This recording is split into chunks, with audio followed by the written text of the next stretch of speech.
Okay, ladies and gentlemen, welcome to the Victoria Rooms here in Bristol. My name's John Simmons of the Bristol Zeitgeist Movement. What we've got today for you is we're going to start with a short introductory film that's going to introduce you to the concepts of the Venus Project, and then it'll be my pleasure to welcome on stage Roxanne Meadows, who is going to do the opening speech, followed later on by the radical thinker and futurist Jack Fresco. And after that, we'll take a question and answer session. Okay, so a big hand for Roxanne Meadows, who will be putting on a video demonstration.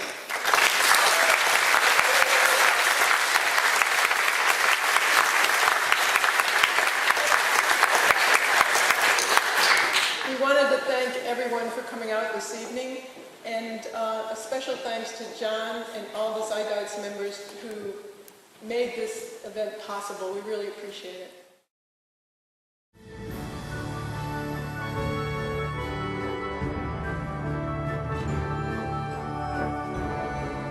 A nation without a vision of what the future can be is bound to repeat past errors over and over again. This brief video will outline a vision designed to avoid old mistakes. A vision of efficiency, sustainability, and intelligent planning can lead us into a marvelous new world of unlimited human potential. Designing the future.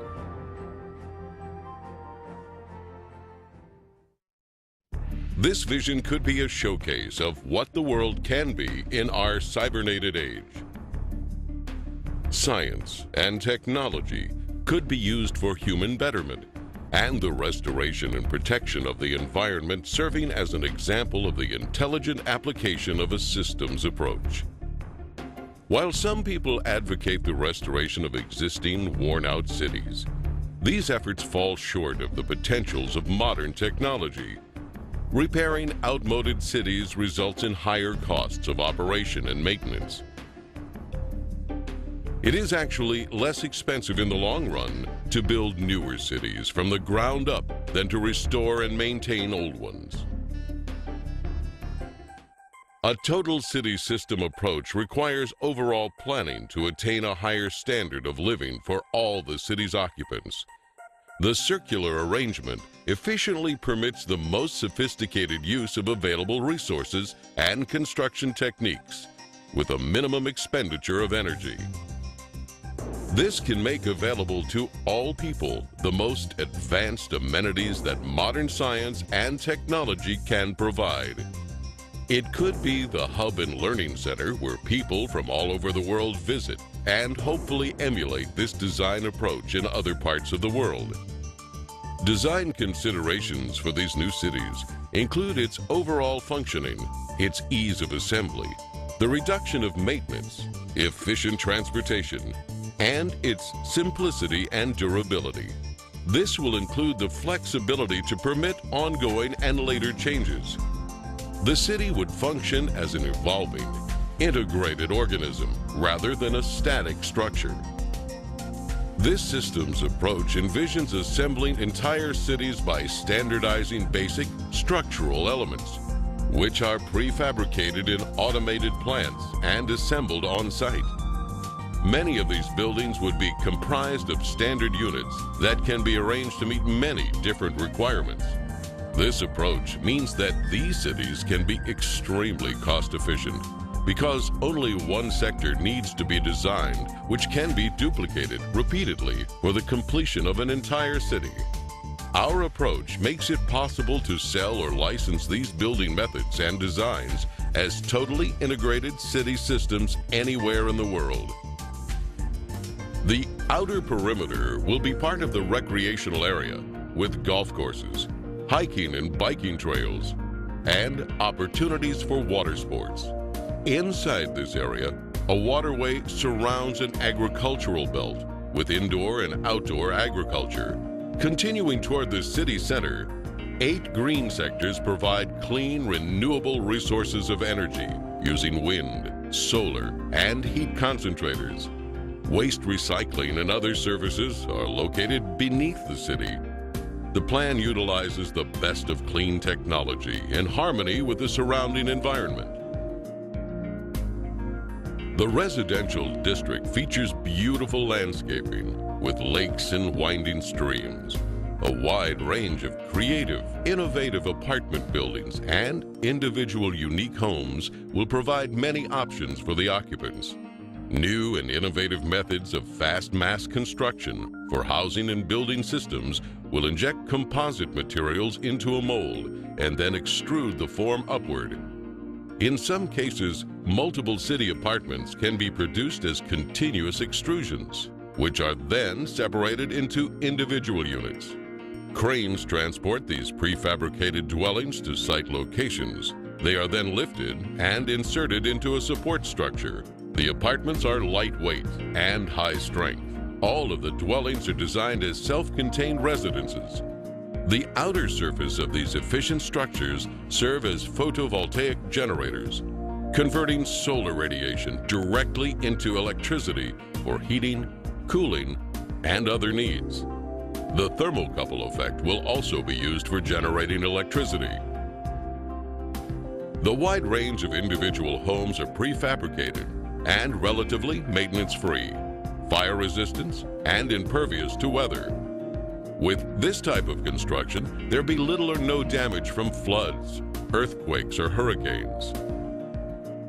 Their thin shell construction can be mass-produced efficiently and economically.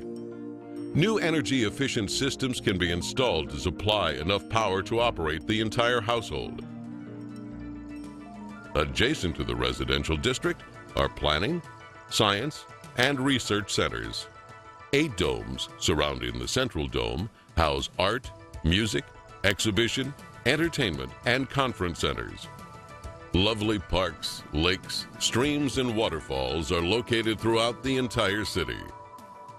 The Central Dome, or Theme Center, contains schools, healthcare, shopping, communications networking, and childcare. It is also the core for most transportation services, which move people by transveyors horizontally, vertically, and radially anywhere in the city. This minimizes the need for automobile transportation, except for emergency vehicles. Transportation between cities would be by monorail.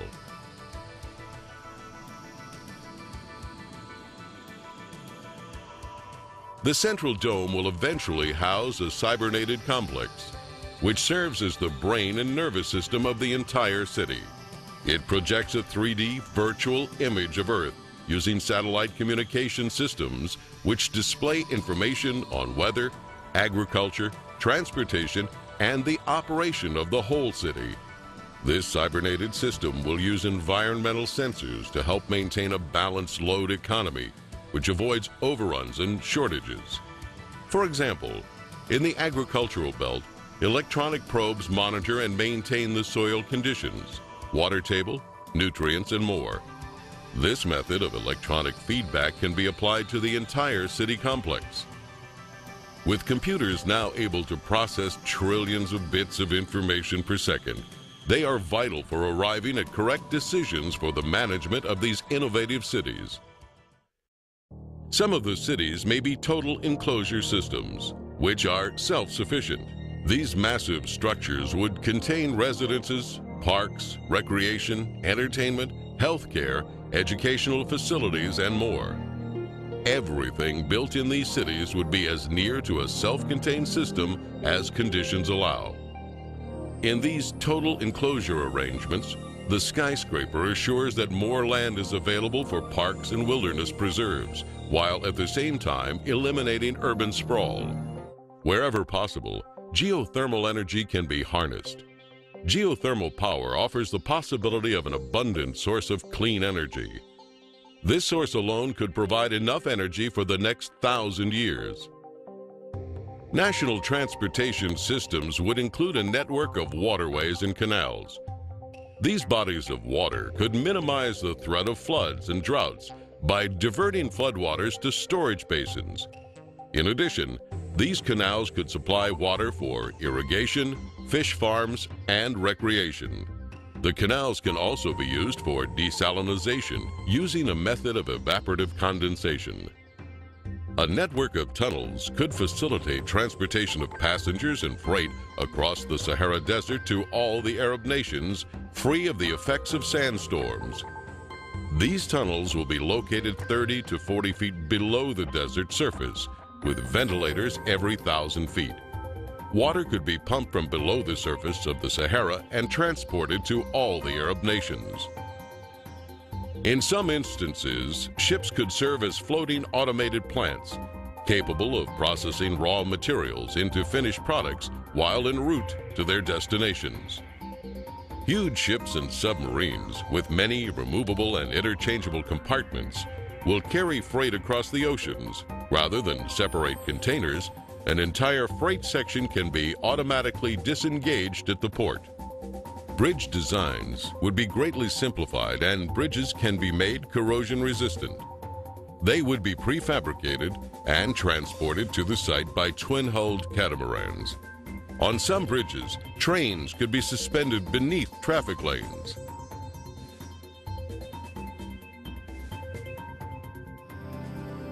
Colonization of the oceans is one of the last frontiers remaining on Earth. Prodigious oceanic city communities will evolve as artificial islands, floating structures, undersea observatories, and more. These large marine structures are designed to explore the relatively untapped riches of the oceans and provide improved mariculture, freshwater production, energy, and mining. This could offset land-based shortages. They could also provide almost unlimited riches in pharmaceuticals, chemicals, fertilizers, minerals, oil, and natural gas. Ocean cities would be resistant to earthquakes and greatly relieve land-based population pressures. The population would vary from several hundred to many thousand.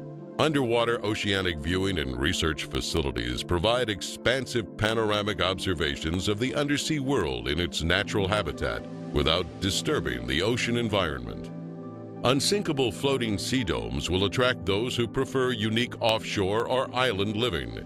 In the event of inclement weather, they could easily be towed ashore, mounted and anchored to elevated support structures.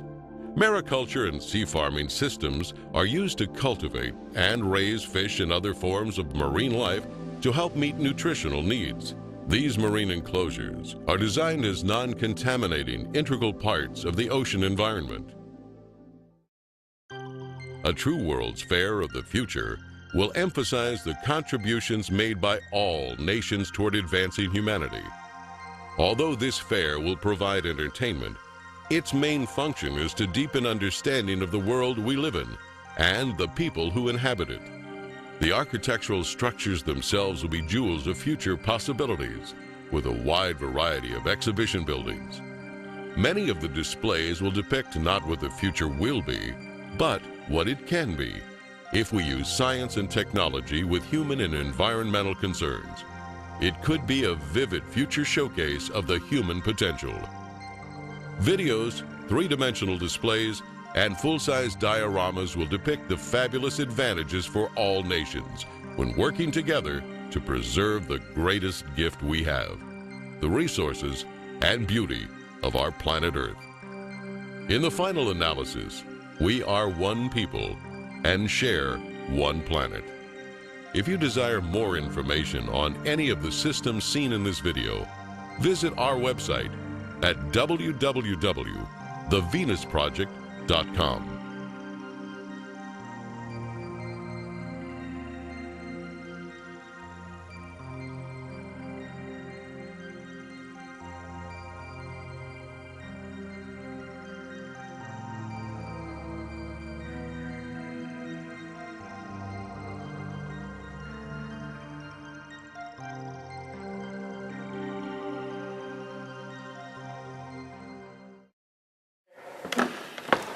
For those who are new to this, I just wanted to mention that all the designs that you saw in that video were done by Jacques Fresco. But unlike the film you just saw, we live in a world where our social systems are old. The way we acquire goods and services is outdated. Our cities are detrimental to our health, chaotic, and a tremendous waste of energy and resources. And our politicians do not provide a way out of these problems. In other words, they don't serve us. But our technology is racing forward. We're trying to adjust to the rapid advances in technology with obsolete values that no longer work in our technological age. What is needed is a change in our sense of direction and purpose, an alternative vision for a sustainable new world civilization, unlike anything that's gone in the past. And this is what we are presenting here, and we call it the Venus Project. And the activist arm, organized by Peter Joseph, is called the Zeitgeist Movement. When I refer to sustainability, I'm not referring to sustainability for the banks that keep us in perpetual debt, the corporations, or the obsolete, scarcity-oriented social system that we all live under. By sustainability, I mean the well-being of all people in a new system that would bring them to their highest potential while protecting and preserving the environment. What I'm talking about is intelligently managing Earth's resources by using the methods of science to organize and manage society. I'm not referring to scientists running things, but the methods of science applied to the way we live to achieve a more humane society for everyone.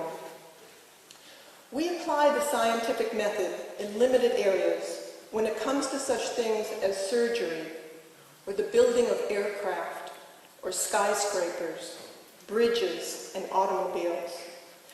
Over the centuries, we've developed a consensus that when it comes to matters of personal safety, we choose science and technology rather than primitive belief systems or politics, because science has been proven to work.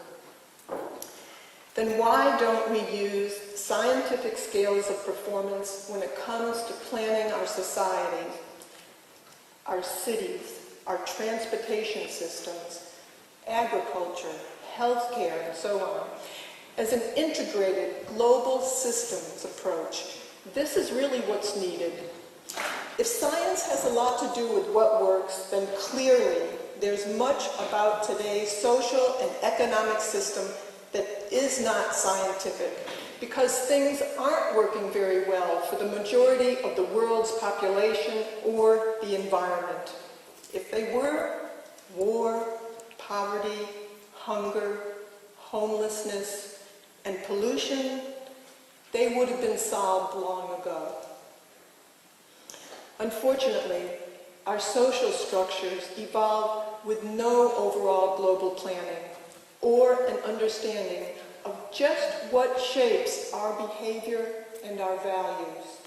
And these things aren't being considered today.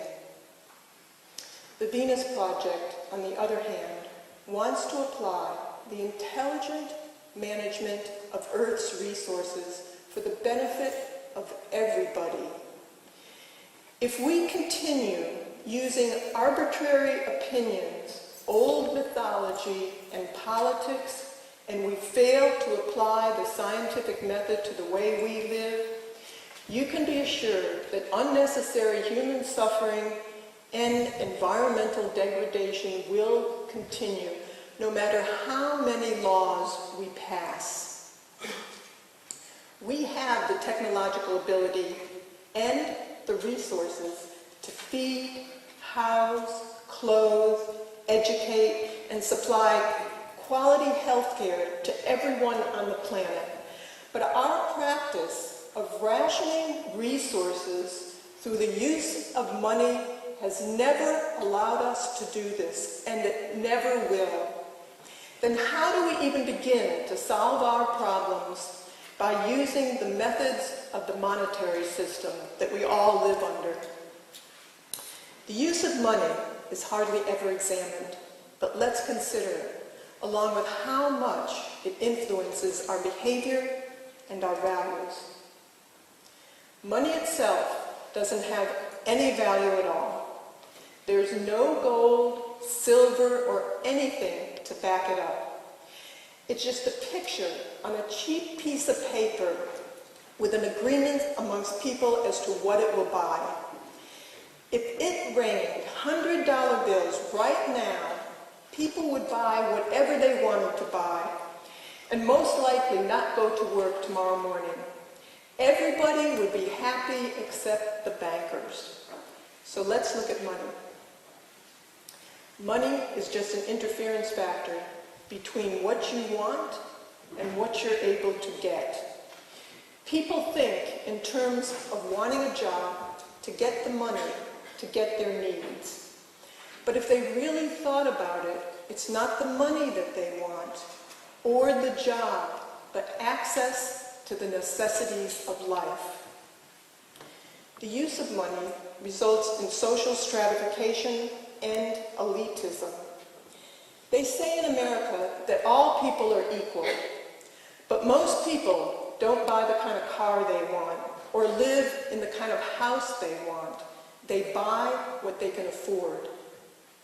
Many cultures tell their people they are free. But if one really thinks about it, you're only as free as your purchasing power. Watch out for those countries who keep telling you you're free, because if you were really free, you wouldn't have to have anybody tell you that.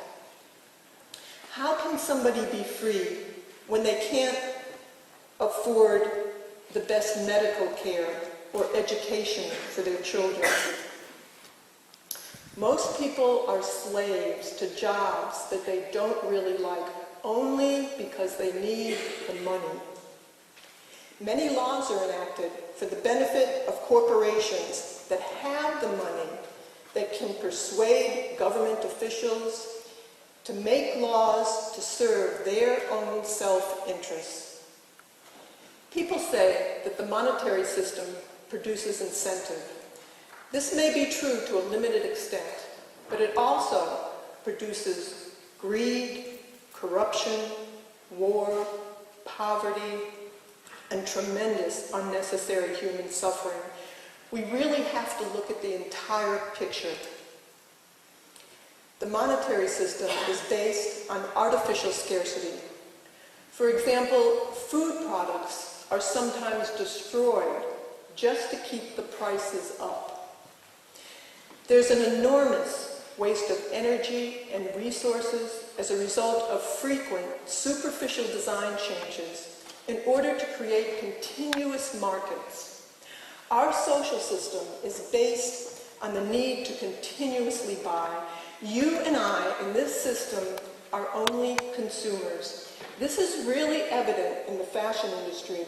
You can be assured if the hemlines are down to your ankle one year, next year they'll be way up above your knees. One is continuously out of fashion and has to always buy. There's a tremendous environmental degradation due to the high costs of more appropriate waste disposal. In other words, the earth is being plundered for profit. The recent oil spill in the Gulf of Mexico is a good example of this. But one of the greatest waste of lives and resources is the military.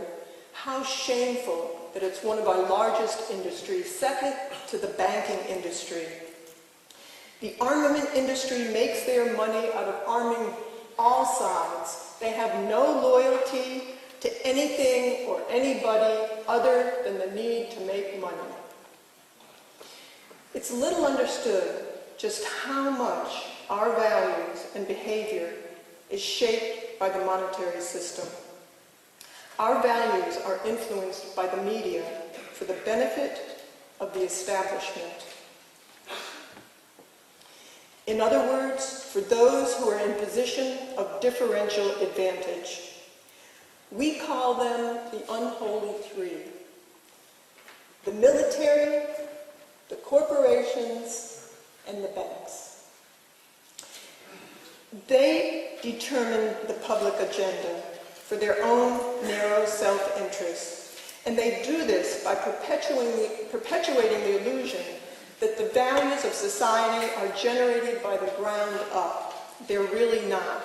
They do this with such empty words as freedom, democracy, and patriotism. Einstein once said that patriotism is a disease. What we have all over the world is managed news, for and by the establishment.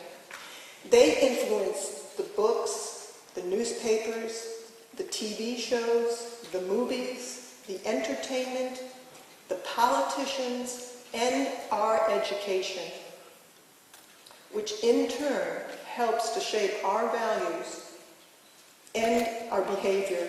In other words, we have an established society that works for a few, that influences our values and behavior to keep things as they are. But most important, when the bottom line of the corporations is profit, all decisions are made not for the benefit of people or the environment, but for the acquisition of wealth, property, and power. For instance, if your country really cared about you, they wouldn't outsource jobs for lower wages elsewhere. What if all the money in the world suddenly disappeared? As long as we had arable land, factories, technical personnel, and other resources existed, we could build anything we wanted to build or fulfill most of our needs. The Venus Project advocates that with today's ingenuity and technology, we could easily overcome scarcity, which is the cause of most of our problems, such as poverty, corruption, war, and most aberrant behavior. We could accomplish this through implementing a totally new social design, and we call it a resource-based economy. This is a very different concept than anything that's gone before. It has nothing in common with communism, socialism, capitalism, or fascism. To put it simply, a resource-based economy uses resources rather than money, and all people have free access to their needs without the use of money, credit, barter, taxation, or debt or servitude of any kind.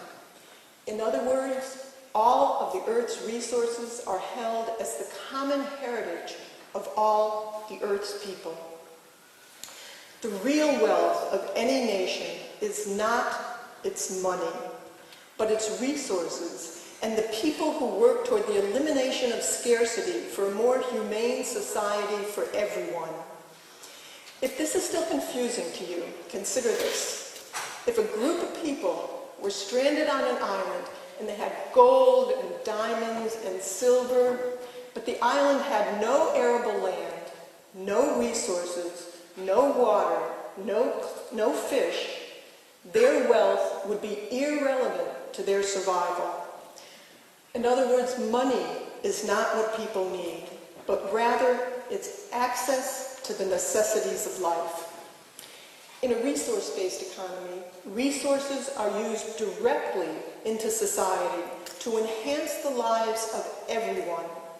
If we managed our resources wisely, we could easily produce the necessities of life and provide a very high standard of living for all the Earth's people. This may be hard to believe, but even the wealthiest of today would have a much higher standard of living in a resource-based economy. When science and technology is unleashed into society directly to help people without the restrictions of money, the marketplace, or patents, we would then begin to understand the real meaning of spirituality. In a resource-based economy, children would be taught to be problem solvers rather than the parasitic professions that we learn today within the monetary system. These are such fields as advertising, real estate, law, banking, politics, stockbrokers, sales, just to name a few. When all the Earth's resources are held and shared, there would be no need for the military. This savage profession could easily be surpassed in a resource-based economy. These people are trained merely to be killing machines.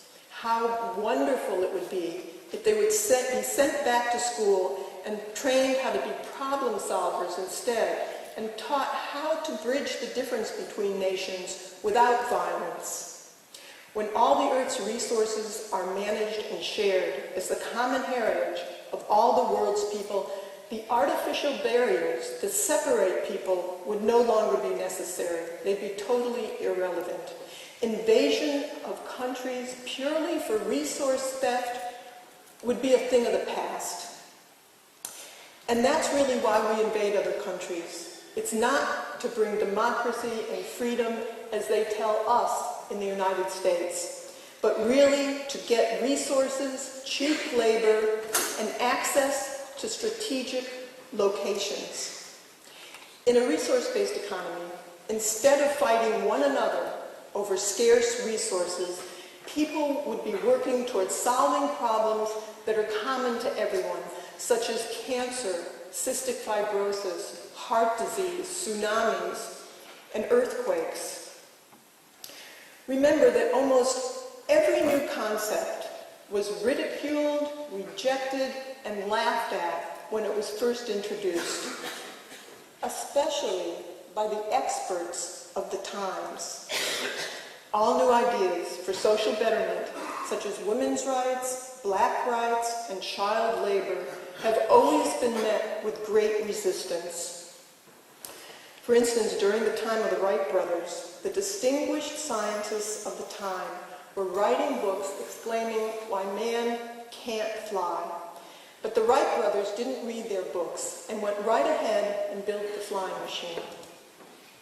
When science is applied with human and environmental concern to the way we live, we could easily create abundance for all. We will eventually understand that most criminals that fill our jails are a result of the need to acquire money and property in an age of often contrived scarcity of this monetary system. Children will look back and wonder why we couldn't see the limitations of this terribly abusive system. Being civilized is an ongoing process. There are no utopias and no final frontiers. All things change, including social systems. And they're in a continuous process of social evolution. Those countries that try and freeze and keep things as they are, they will be surpassed. Thank you.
twice a week.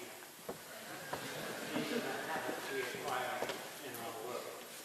So when I say people talk at each other, it's because our language has been designed hundreds of years ago. And the language itself evolved in a very crude way. We think we talk to other people. We talk at them, and they shake their head. It goes into their head, it comes out in relation to their back. Now, other proof that there's no such thing as talent or gifted people, which they tell you. They also tell you that somebody invented the wheel, and that was the beginning of the technical age. Not true. When a tree fell over another tree, and you pulled the top one, the bottom would roll. No one ever sat down and said, I gotta make a wheel. You can't do that. The brain doesn't work that way. So I'm trying to tell you something that man, this includes me. Whatever I say about people, I'm not a part of that. Man cannot think or reason. I even have difficulty with that. So I'm going to point out how it occurs. If you were raised as a baby by the headhunters of the Amazon, you'd be a headhunter if you never saw you.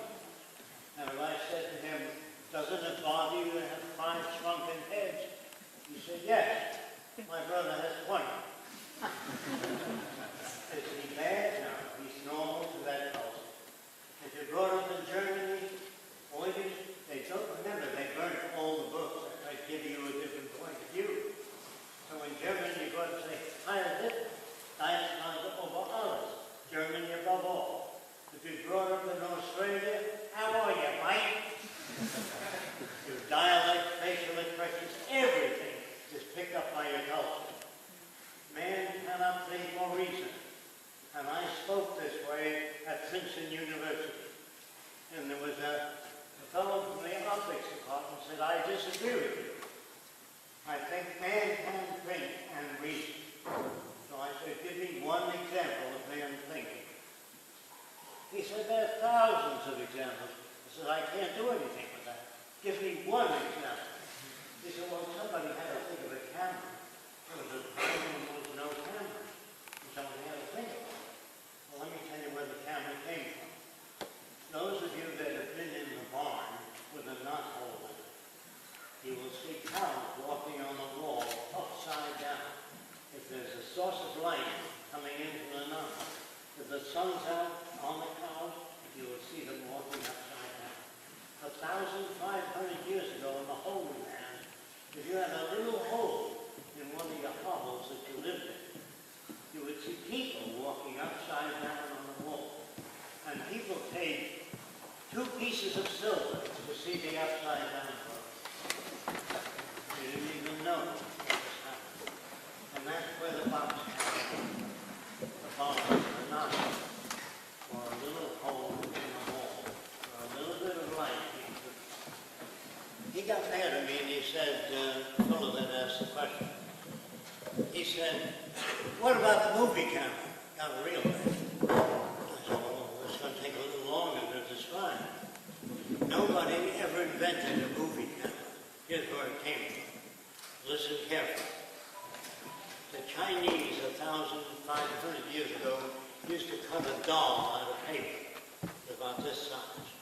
And it looked something like this. It was called a dancing girl. And it was just a fixed, rigid object. But if you put a candle behind it, as the candle flickered, the girl appeared to dance. Do you understand what I'm saying? If you take a stick and put a candle behind it, as the candle flickers, the shadow of the stick will move. If you put 3 candles there, you have 3 dancing girls. And that was the beginning of motion pictures. But the Chinese developed paper, and they developed a pad in which they bind together.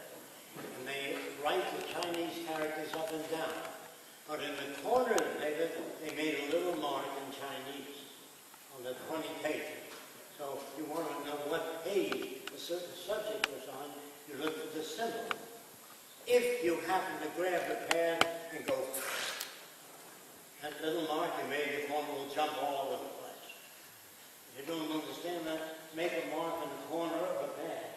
Lots of little marks, and flip it back. Those marks will move all over the place. A Chinese artist drew a bird with the wings of this, that, the other. And when you flipped it back, the bird looked like it was flying. Then he did water. And he did a man walking. And another Chinese individual put that on a rotary wheel, so it looked like a paddle wheel. And if you turned it, you saw a bird flying, waves moving. Nobody ever sat down and invented moving it. It's little by little, so slight, you don't even know where it came from. And you look at the mind of a person, and you say, my, what a mind they have to make a movie projector. They don't make a movie projector. They tell you that Galileo invented the telescope. Another major piece of bullshit. Let me tell you where he got it from. When lightning hits sand, sometimes it fuses it into obsidian. And if you pick up natural glass, which is made by lightning, if it's slightly curved, slightly, and not too polished, it makes the sand appear larger when you lift it up. And he took two of those and put them in a tube. That's where the telescope came. Somebody said to me, well, what about Tesla? Tesla made the wireless. There's nothing out there to give him such an idea as that. The best thing to say is, I don't know how he invented it. Let me tell you how he invented it. When you bought an electric wire years ago from an electric company, they used to put it in a bag and it's all tangled up. Later, they learned to wrap it around a cardboard tube when you bought wire. Now, sometimes a wire was broken, so they connected two terminals to the end of the wires and run a current through just to make sure it wasn't broken. Well, when you bought fine wire, they wrapped around a fine tube. And when you put the fine tube inside the large tube, that's the packaging guy. The guy that packaged the stuff didn't want to make two packages, so I put the fine wiring inside the large tube.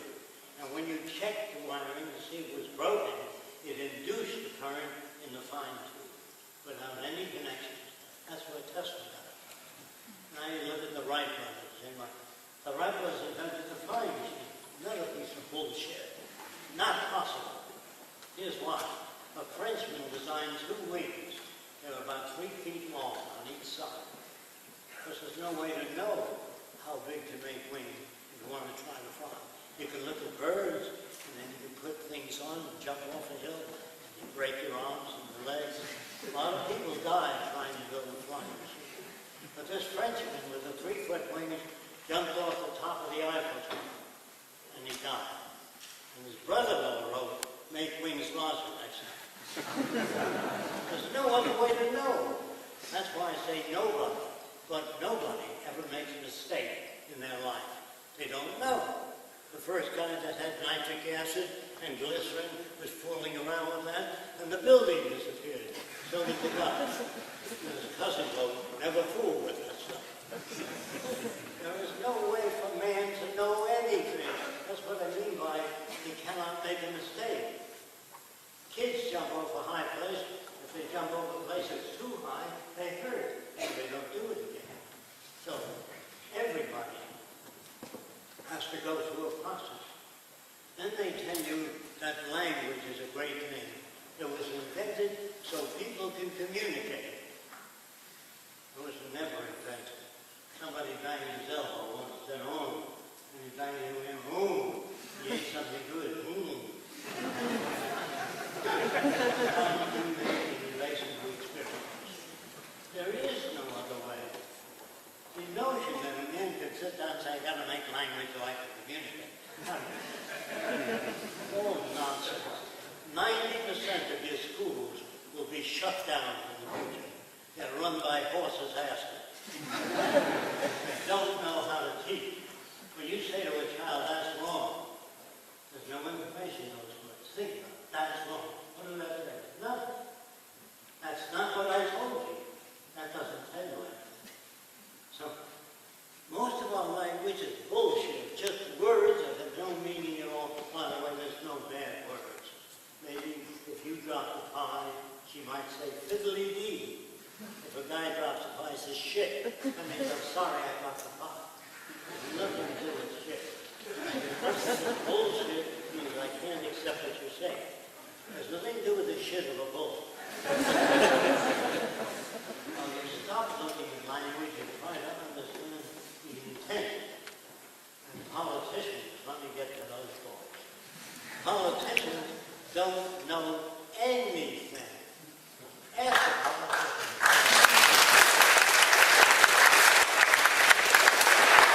Ask a politician, any politician, how do you stop cars from hitting each other? I don't know. How can you grow food without exhausting the soil? I don't know. How can you build structures that don't collapse in an earthquake? I don't know. They don't really know anything because they're not technical. Everything that you've got today, your electric light, your washing machine, your banjo, every instrument of lighting, every instrument of sound is all technical. And some people say to me, there's too much technology in the world today. And I say to them, I'm coming to pick up your radio, your television, you're not. They don't even know what they've got. If you turned off all the dams, you can do it. All the refrigerated food would spoil between here and San Francisco. It's technology that keeps us alive. And politicians are the least apt to be able to handle those questions. So I'm saying this is true all over the world. There are no good nations, no bad nations. No good people or bad people. You're told that some people are good, some are bad, some are lazy, some are hardworking, all bullshit. Let me tell you about people and good people and bad people. In ancient Rome, they believed in many different gods. And then this guy comes to town and says, I'm a Christian. I believe in one God. Well, he upset that whole economy. So they decided to take Christians and feed them to lions. Well, they would starve the lions for a week to put on a good show. And they take the clothes off the Christians, put a lot of Christians in an arena and release the lions. A whole family used to come Saturday and Sunday to see Christians being fed to lions. And the kids would say, Daddy, can I come next week to see Christians fed to lions? If you behave yourself. No. Was the dad nuts? No. That was normal to that culture. If you're brought up in the South, uneducated region, and you're not a member of the Klan, they boycott your store. If you're a member of the Ku Klux Klan, you're in. You're in. And here's the way you talk. I'm going to get me a nigger and I'm going to kick his ass. Is that guy speaking or what he picked up from the environment? Think about it. It's the environment that shapes behavior. Serial killers, murderers, robbers, ministers, priests, politicians, all shaped by the environment. If you don't understand me, you go way back in time and you'll find that people reflect their culture. They say things like I said before, how are you, Mike? Same facial expression, same dialect. I'm going to give me a black man, I'm going to give me a goddamn chink and I'm going to kick his ass. All that's learned. Prejudice, bigotry, racism, all learned. And patriotism is learned. Now, if a Jew sees a swastika, he might spit. If a Nazi sees it, he might get a lump in his throat. What kind of sentimental differences? So, even a femininity is learned. In other words, if a female speaks differently than a male, which they usually do, they use their hands a lot. Oh, did I see a gorgeous hat? If you bring up a normal lady with six women, a normal boy, and he's not associating with boys, he will move just like a woman. His hands, facial expression. Oh, I wouldn't do that. All that's picked up. If you bring up a woman by a male that owns the son, he takes her hunting, climbing trees, she walks around like that. I ran cowboy pictures for 10 little girls for 2 weeks, and the little girls would walk around like that. Do you understand what I mean when I say you reflected culture? An Arab, for example, in the world of the Arabs anyway, was great spiritual. So they talk a lot before they buy anything.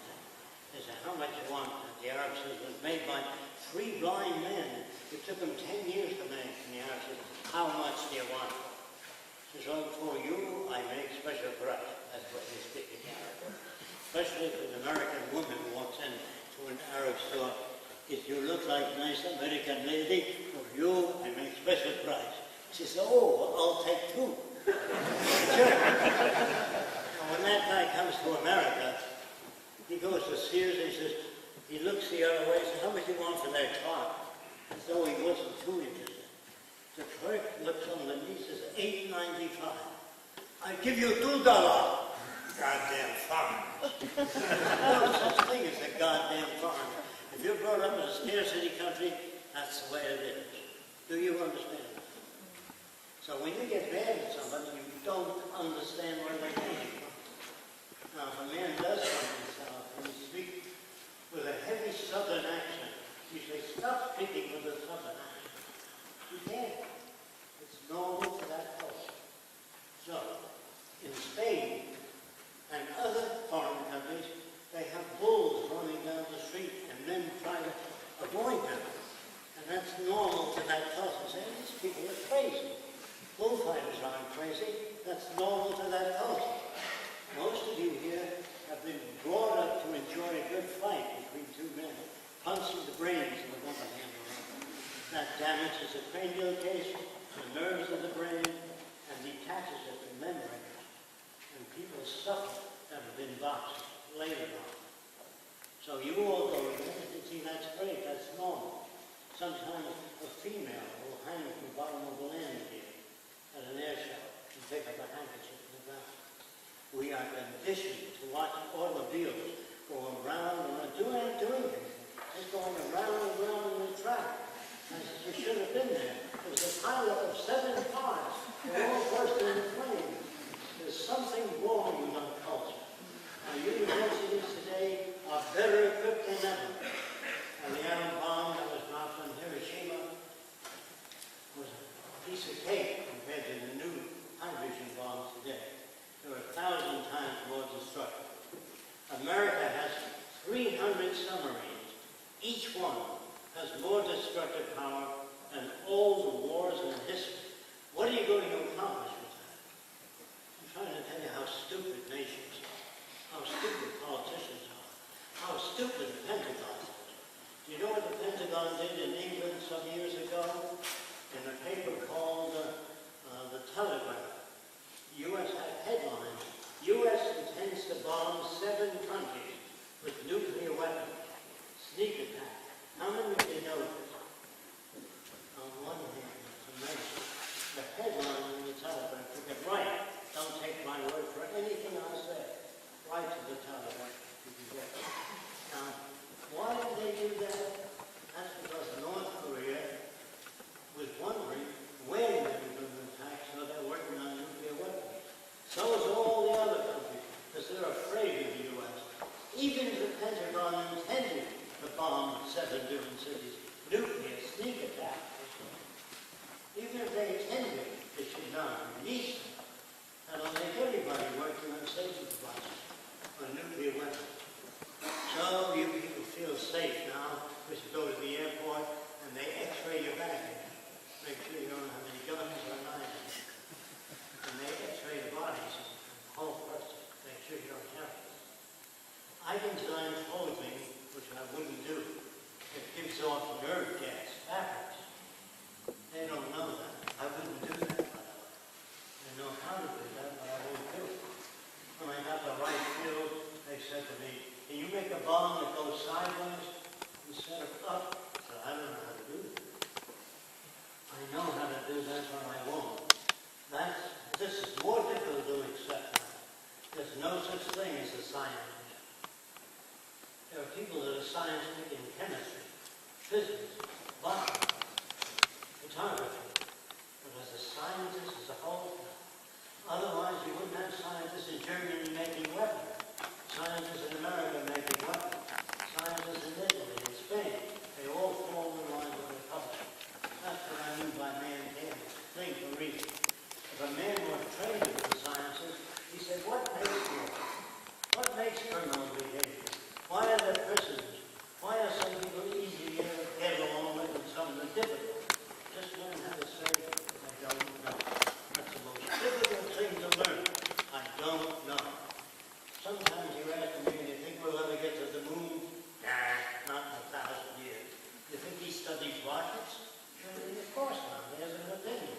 and war, and prison, and police, we are not civilized.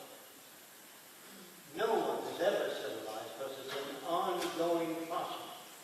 No one can ever design utopia. If I design a city that worked very well, it's the best I know up to now, but next year I'll have new ideas, better ideas. So you can't design the best laptop. You can design the best laptop you're capable of designing today. But 2 to 3 years from now, it'll be smaller, lighter, faster, and say hello when you pick it up. Something. All things change. There's never been any condition that is frozen. The dinosaurs are gone, the continents float on magma, and they move to different positions. Nothing can be frozen. You can't design an ideal city. There's no such thing as a utopia. People come over and they say, you're a utopian. No, that's all I believe you can design a final city. Obviously, I don't. I think I can only do a certain job with what I know up to now. But if I did design a city that worked well, it'd be a straitjacket for the kids of the future. They'll design their own city. If you make a statue of Fresco, put it there, that holds them back. Move on into the future. All things change. There are no final frontiers. Now sometimes, or many times, people come to our research center. I'm going to say things to me like, I'm a nature lover. They say, they're a nature lover. I say, really? They say, absolutely. I say, you mean you like earthquakes, hurricanes, tornadoes, disease? All that's natural, isn't it? Earthquake. So how can you be a nature lover? You can like certain things about nature, not the things you don't like about nature. Then there's another bullshit word. This is going to bother a lot of people. Love is a bullshit word. Try to prove it to you. Okay? How many of you here like everything you've ever done in life? Raise your hand. One hand. You live with a replica of yourself. How long have you been together? Sometimes you like yourself, sometimes a little less, sometimes not at all. Sometimes you get married, you love your husband very much. Sometimes a little less. Sometimes how do I get into this? So love is a fluctuating system. Think about it. Don't take my word for it. No more can you love yourself all the time than you love anybody else all the time. Okay? So that'll save you a lot of money on psychiatrists and psychologists. Another bullshit profession. The psychologists try to adjust you to this system, they have to be stupid. And if you go to a psychiatrist and you tell them, I hardly have enough money to get by, I earn minimum wage, my car needs a brake job, and my wife has asked me for a new dress, and if I don't get the car fixed, I can't get to work. He tells that to the psychiatrist. The psychiatrist, if he was sane, he'd pull open the drawer and give him a bankroll full of money and say, what's your problem? If you have a monetary problem, how come the psychiatrist can't solve that? Because it doesn't pay. If you own a factory and you turn out goods 10 times faster than I do, vacuum things, if I share my ideas with you, I lose the competitive edge. Do you understand that? Another bullshit profession is the priesthood. Get married. When you open the Bible, he says, this is what Jesus meant, and he says, you're wrong. This is what he meant. The third person says, both wrong. This is what he meant. The Bible is subject to interpretation. So it comes out, you have a Catholic, Seventh-day Adventist, a Baptist, because it's interpreted differently. The language we use today is subject to interpretation. All our language, except mathematics, chemistry, physics, structural engineering. When engineers talk to each other, the guy says, I think he meant the beam is that side. No engineer says, I think it's that side. No, you go for it this side. The language of engineering is not subject to interpretation. So if you draw 3 views to an automobile with all the specified details, send it to Japan, they turn out the same car. Not subject to interpretation. $70 million for you. He doesn't say, I think you mean $3 million or $4 million. Not subject to interpretation. Love, the word, I love you, I'm crazy about you. It's bullshit word. They have no real meaning. So in the future, children will be raised differently. Now this is where the problems begin. What we do to our children. I'm not saying we're bad. We're never taught how to raise children. So when my little boy was about 4 years old, he said, Daddy, the wheel came off my little toy car. And I said, so it did. I threw it in the garbage. I'm reading it, but I'm watching out of the corner. The lower lip keeps going out. Yeah, so what's the matter? He said, you're throwing it away. I said, get your baby toys where the wheels don't come off. He said, well, maybe I can fix it. So I reached for it and gave it to him. And he's trying to get it together, in less than 10 minutes. Then I picked up, that's wonderful. How did you do that? He said, I'm not back a little. And then I said, but how did you do it? You see the hole in the wheel yet? You see the piece of iron sticking up? I pushed down and it went together. That's when you reward a kid. You say, here, let mommy fix it. Let daddy fix it. If you do some blah. Do you understand? Now, if you understand what I'm saying, there are other things. My little girl, when she was 3 years old, she walked into my lap, and I put a wrench on her nut the wrong way. I went the wrong way again. My little girl said, there's no way to do it then. And I put it on the wrong way again. I'll have to show you how. So, you give kids challenge, you challenge these kids. In other words, I used to read to my kids in bed at night about dinosaurs, things kids like. And then I said, when a big brontosaurus met a triceratops, I won. And I closed the book. My kid said, what happened? I said, look, if you learn to read, you can find out this.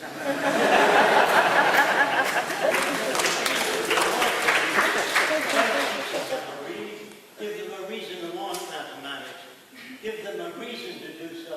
Schools don't know how to do that. And when you give one student an F and another an A, failure, A, excellent, or a passing grade, you make jealousy and envy. That's what it comes from. It's not human nature. There is no such thing as human nature. If you have two kids and you give one a gift and the other no because he didn't do his homework, you're making jealousy. You're developing attitudes between the kids.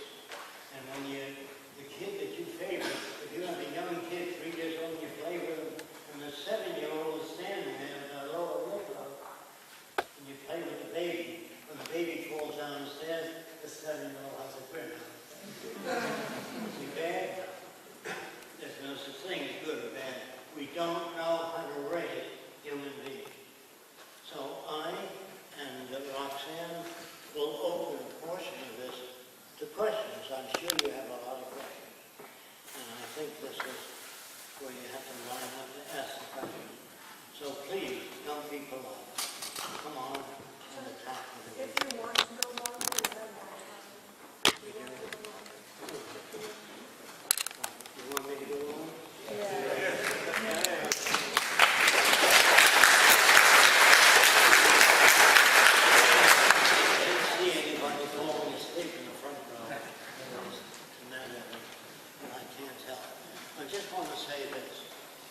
People that say other people have imagination. They go see a science fiction movie and they say, boy, that guy sure has an imagination that created the Martian. I'm going to tell you what creativity is. If you ask normal people, what is creativity? I don't know. It's just something that comes to people. They don't know. You ask a little boy or a little girl, how do you walk when they're 3 years old? I said, I used to crawl, and then I got up and I walked. That isn't true. They don't know how they walk. They learn physiologically. Here's what that means. In order to walk, you have to take the weight off this leg and hit it in that direction. Left. Then take the weight off this leg. Step. If you don't take the weight off, you can't walk. So I tried to make a robot when I was 17, and it just went flump. And I didn't know. Years later, I had to, what is walking? How does one walk? I said, I guess I don't know. You know, when the government said to scientists, can you put a man on the moon? I said, we don't know. What do you mean you don't know? We don't know what a man can stand. So they put him in a centrifuge and whirl him around, and he counts out at 10 gravities. So we know you can't take off super fast, because people will die. Now when you get him in a spaceship, if you hand a guy a glass of water, if he pulls the glass away fast, the water will stay there and form little bubbles all over the place. That's what they mean by I don't know. So you have to put water in the tube and squeeze it into the guy's mouth. Now if you brought a plate full of food, if you lower the plate suddenly, the food will remain and go all over the spaceship. That's what they mean, but we don't know. So there's nothing wrong with saying I don't know.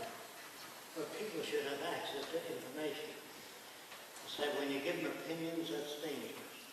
So access to information means like your laptop. You can ask it all kinds of questions. I don't know if you know this, but about 25 years ago or more, a laptop would require a building twice this size to get all that information in it. Today, everyone has a little laptop, and it's getting smarter and faster. Now, people say to me, John, I noticed in your articles on the future, you talk of machine government. Do you think the machine's going to take over? No, they'll never take over. I want to tell you that. No machine will ever take over. If you have a laptop, and there's 6 laptops around, and I smash it, 6 laptops, we're going to get you. If it isn't this week, next week, or next month, we'll get you. They don't care. Laptops don't care. You can run your laptop Saturday, Sunday, and give me a day off. Never. They don't have feelings. People have feelings. So they say to me, if you want to make a government of machines, they have no feelings, I feel safer with people. It's people that pollute the air and the oceans and make war and use the rack and torture people and are serial killers. Those are people. A guy flies in the bomber and he presses the mechanism and it burns a whole village. People do that, not machines. Even guided missiles are guided by people. So it's people that fuck up. Understand that. So what we have to do is find a new way of looking at life, a new way of thinking, a different way of educating our kids, so they understand how they relate to nature, how they relate to one another. If you take a black guy and you raise him in the Ku Klux Klan, the same values, they wouldn't accept him. And so, when I was a kid, I did the wrong thing.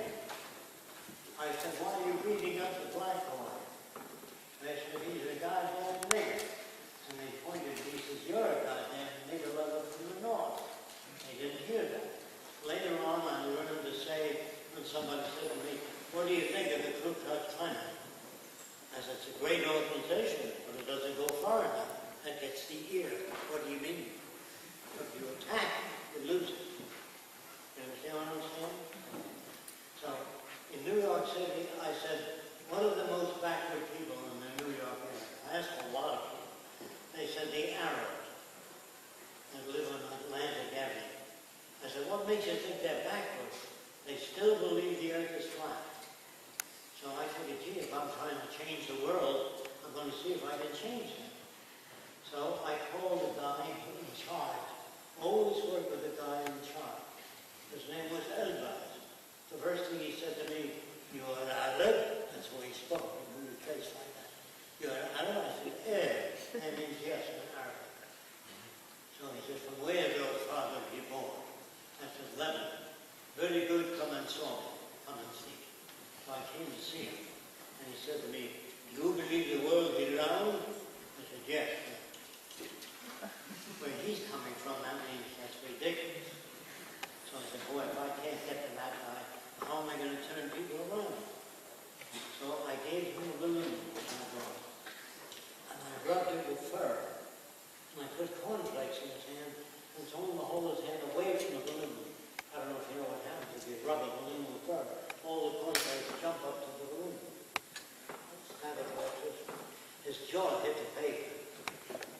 said, worldly magnet? I said, yeah. Ah! And he explained that to the other hour. 2.5 hours it took me to turn him around from relief and light and all that long. So I then said, well, how do you know your system will work? It sounds good on paper. So I joined the Ku Klux Klan. I dissolved it in a month and a half, one of my 34 members. Then I joined the White Citizens Council. They hate foreigners, all foreigners. And I dissolved that in 1 month. So, we are smarter than other people. We can develop techniques for turning people around. Now, somebody once said, don't you believe in love? I said, what do you mean by love? I don't know what they mean by love. Sometimes the guy says, well, I love you. Maybe he wants to get laid. It has nothing to do with love. You don't always know what a person means. A person says, I believe in honesty, decency, and ethics. I said, you mean you have no locks on your door, you feed the hungry, you follow the Bible? He says, no, not that. So I said, look, it says in the Bible, thou shalt not kill. It doesn't say you can kill Wednesdays and Thursdays. It says, thou shalt not kill. It also says, love thine enemy. Judge not, lest you be judged.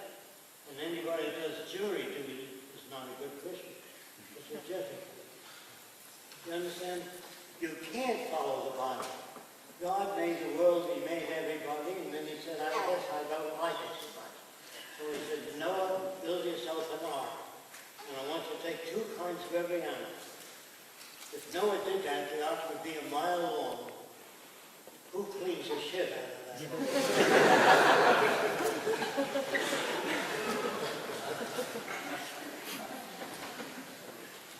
The Bible was such an awful tale, so low grade. Just how people can believe in this kind of God. Man makes God in his own image. Some jerk that gets angry creates floods and hurricanes. And if you don't follow the Bible, you burn eternally. That doesn't sound like an all-loving God, does it? It sounds like a psychic. Many people go to church and they bother God all the time. I need a new car. My air conditioner isn't working. I want to send my kids to school. Always me. I read about a young girl, 16 or 17, said she was about to get on an airplane. And something strange came over her. And she didn't get on. And 150 people were killed. That plane crashed. And she said, Jesus saved me. And she was going to speak at the Hollywood Presbyterian Church. When she got done speaking, the whole church said, amen. When I walked up to the pulpit, I said, he didn't want you, he wanted 150 people. I'll show you how simple it is, how fucked up people are. And now we'll open for questions.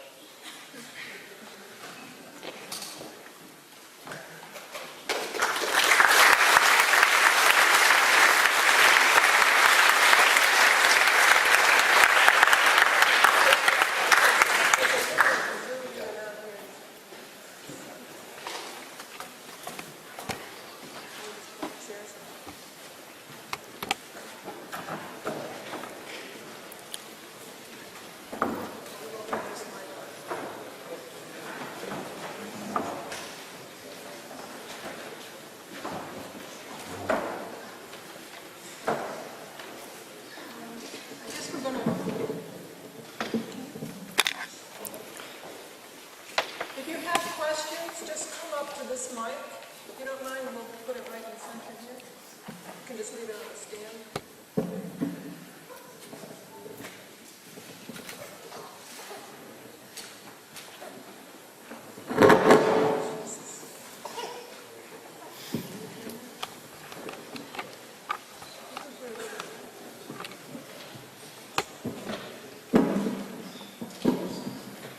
So if you'd like to create an orderly queue, questions. Hi. Wow, that's loud. My name's Colin. I'm from London. Not actually, but I live there.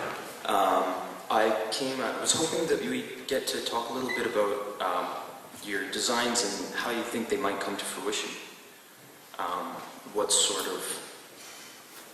I'm not exactly versed in how, or if you've developed any strategies in how these things might be developed, if they would be developed by corporations, or by social initiatives, or by collectives.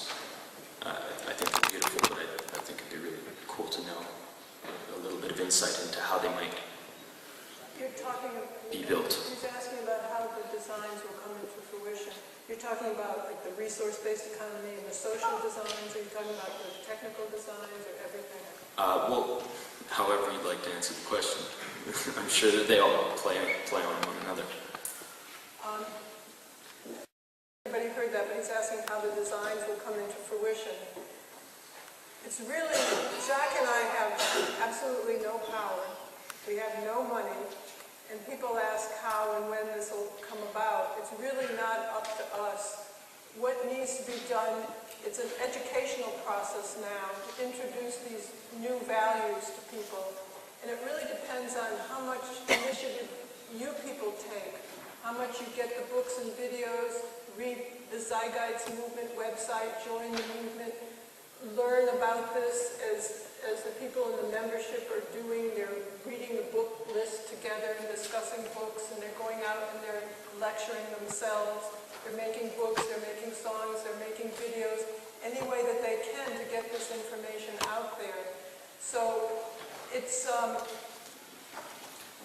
this system is on its way out. We can't make it go any faster. We call it biosocial pressures. The more that industry automates, the less people will have jobs. That means there won't be enough purchasing power. People will not have the purchasing power to keep the system going any longer. This is inevitable in order for corporations to compete with other corporations who are automating. So even if the Venus Project doesn't come about, the sheer weight of automation will crash the system. So there is no one else working on an alternative for the benefit of everyone, and that's what the Venus Project is about. So learn about it, talk about it, and talk to others about it. We are always trying to work on developing a city, but Jacques is not that much interested in doing products anymore. He started with products. He did prefabricated housing. He did prosthesis. He did medical devices, knee prosthesis, hip prosthesis, hundreds of medical devices.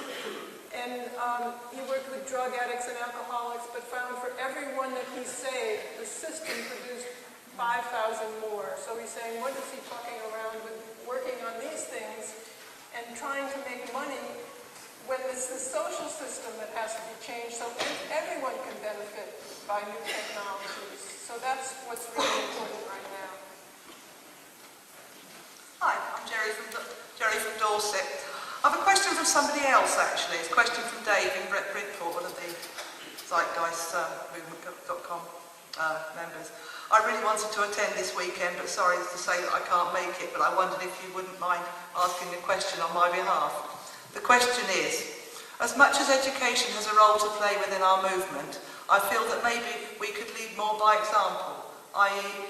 in that, with the movement growing to the size that it now has, do you think, feel, that it could be worth the members selling their houses, cars and items of worth, since we won't need them afterwards anyway? Pull that money and use it to buy an island/area of land somewhere large enough and with the resources required to start the Venus Project on a level closer to what is envisaged. The point being that, in time, others would see this working and follow suit. Wants to know if you think it's more worthwhile to the Zeitgeist members to sell their houses, get money, get an island, and build by example, live by example.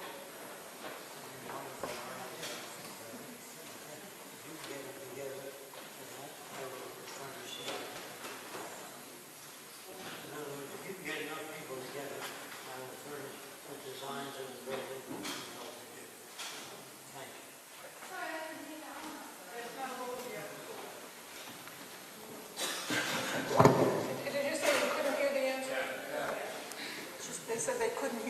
answer. Your turn. Okay. If you want to go ahead and develop an island, get enough people together to sell their houses and do that, I will supply drawings and basic layout for the island. Good luck to you.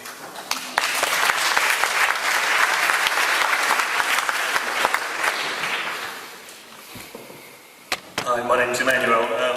My question is pretty similar to the previous one, but basically, what do you see as a crossover point from where we are now to the start of the resource-based economy? What's the starting point? The starting point or crossover point? What do you see the crossover point being? Where do you see the crossover point between where we are now and a resource-based economy? Well, it seems that every nation in the world is having trouble. It seems that every nation in the world is having economic problems. And this is about the best time to inform people. I have no power, Roxanne has no power. If you leave here and do nothing, nothing will happen. So if you talk to other people about the Venus Project, let them know what it's about, what we hope to accomplish. And if enough people decide, yes, that's the way we want to go, we will surpass this system. If you do nothing, nothing will happen. Right now, the movement is really at its early stages.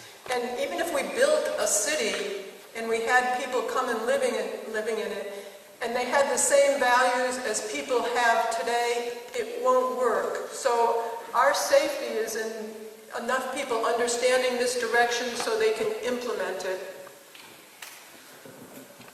Okay.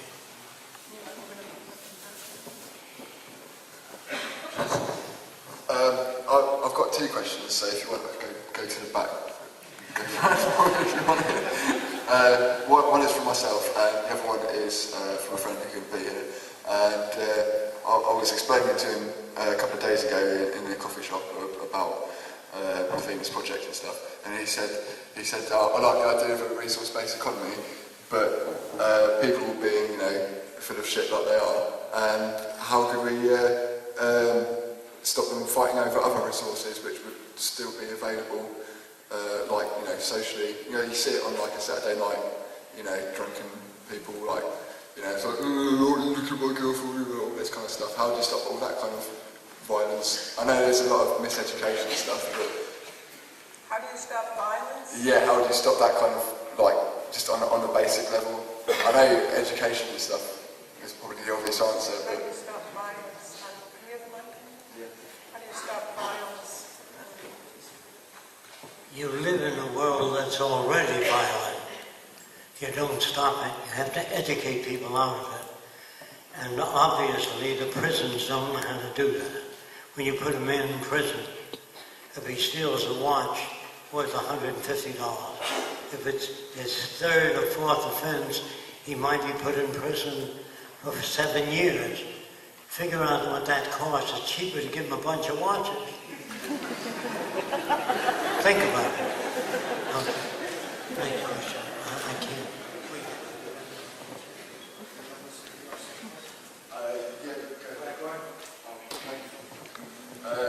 The other question was for myself, as a design student, how did you learn your craft?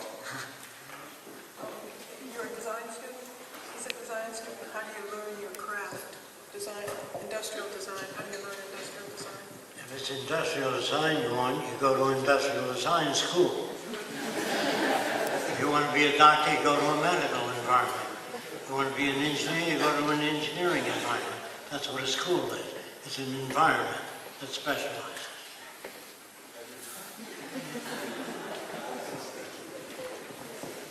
Hi, my name is Justin.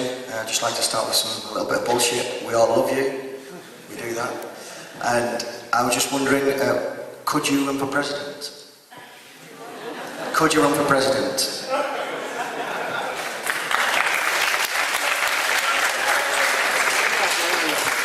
I live about a week and a half, somebody said.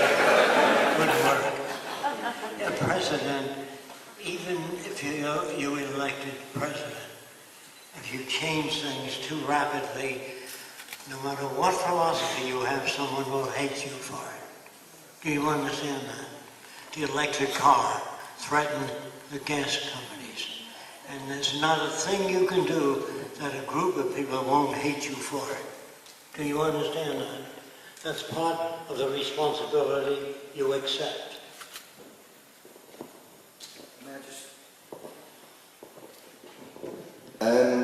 Could you not run in the elections not to be the president, but just to see the measure of support you have?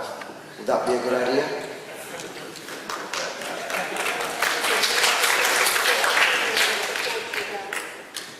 After we get through with the world cruise, we're on a world tour now, and we're informing people all over the world.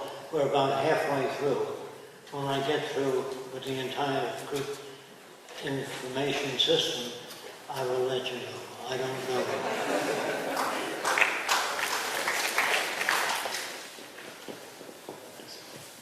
Hi, my name's Tyler. My question is sort of about marriage and that sort of social structure we have at the minute. One male, one female, with like maybe 2 or 3 children being the average within the UK, I'd say. And I'm just sort of wondering what your opinions are around that going forward to the future and any sort of thoughts around that. For marriage in the future? Well, just in terms of like changing our social structure currently, how we see things today, and it's one, even though you've gone in for love, it's sort of half that. You want to do that? About marriage in the future within the resource-based economy. There's a man that wears a white collar.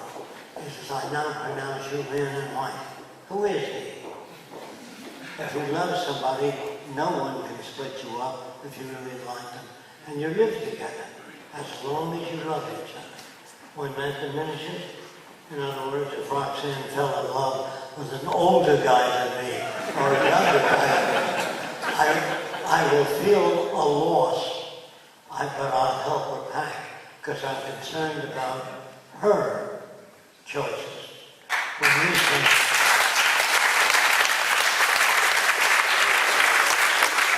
When you grab your wife and you say, now you're my wife, you're lousing up my life, yeah, I want you to stay here, that's force. If a person doesn't want to be with you and you love them, help them back. Help them attain what they want to attain. That's love. We think also, if we were able to get the resource-based economy going, we think there would be a high rate of divorce, because most people who are married today and continue to live together, not because they get along, but because their marriage is of convenience. They don't have enough money to leave, get another apartment, support the kids and wife, you know what I mean? So it won't be because of the Venus Project, but it'll be because of the conditions free them to do that. We feel in the future, you can't help it. You'll love as many people who are lovable. There probably won't be the restrictions of having to go and get married, because that's a social custom today. But as long as you get along with somebody, they're extensional to you, then you'll live with them. And when you don't get along, you don't have to go to a lawyer who says, okay, there's another $5,000 or $20,000, so he tells you that you can leave. What happens to love when you're divorced? Sometimes the girl says, I want the house, the car, and the kids. Where does love go? How can it be love? Don't you see? People don't know how to talk about it. Love, they're trying to talk about something, but they don't know what it is. I'm going to try to tell you what love is in the future. Being extensional. Your hands are extensional devices. You can pick up an object, turn it around, and look at it. When you meet someone and you enhance their lives, by whatever you share with them, the more you enhance, the greater the extensionality. Roxanne is so extensional to me, I can't walk out. Do you understand? We share so many things in common. And I'm not talking about words like I love you, you're beautiful, when you smile I like your dimple. Nobody ever says that to me, no guy. I love your wrinkles and your bald head. I never get that. So love in the future will be extension, meaning people that add to your life, color, sharing experiences, sharing life, not because you're supposed to, because you want to. That's what I don't like about the Bible. When I help an old lady across the street, I do it because I have compassion and feeling for the person. But the Bible says, do something nice. Guy says, how am I doing? You know, I don't care for that. I don't care for a person that acts because it's godly. I want them to do it because they feel for the other person.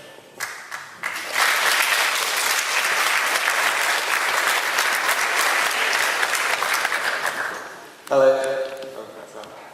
My name's James. I'm very impressed and excited by your social critique and by your ideas, particularly with regards to the resource-based economy and the application of the scientific method in social organisation.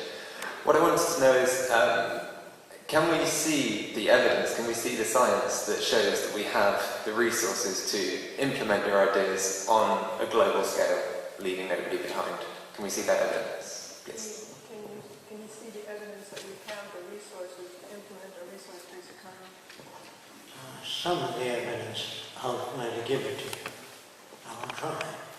There are millions of cars parked every day, millions, for 8 hours outside of the workplace.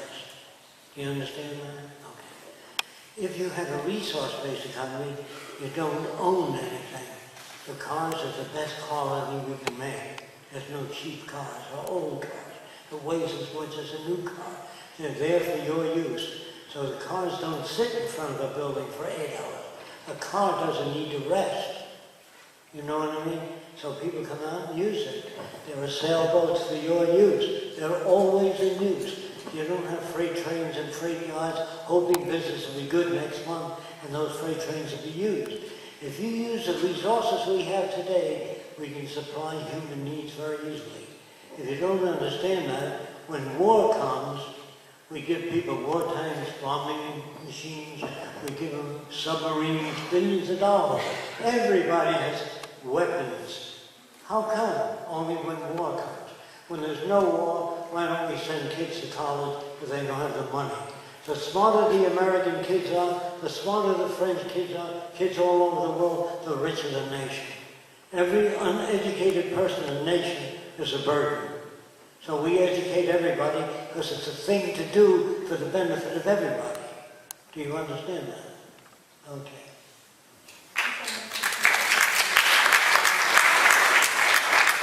I just want to mention something with that too. This culture we have today is tremendously wasteful. We make things to wear out and break down. We call that planned obsolescence, just so we can continuously sell. So if we use our resources wisely, there's more than enough to go around. Hello, very good to meet you. Clearly you're a very wise man, and it's brilliant to meet you eventually. I partly agree with you on one aspect, that the social environment affects the human mind, but I also think that the human mind affects the social environment, so it's more of a two-way process. The inner affects the outer, and the outer affects the inner. It's one whole process. And so the human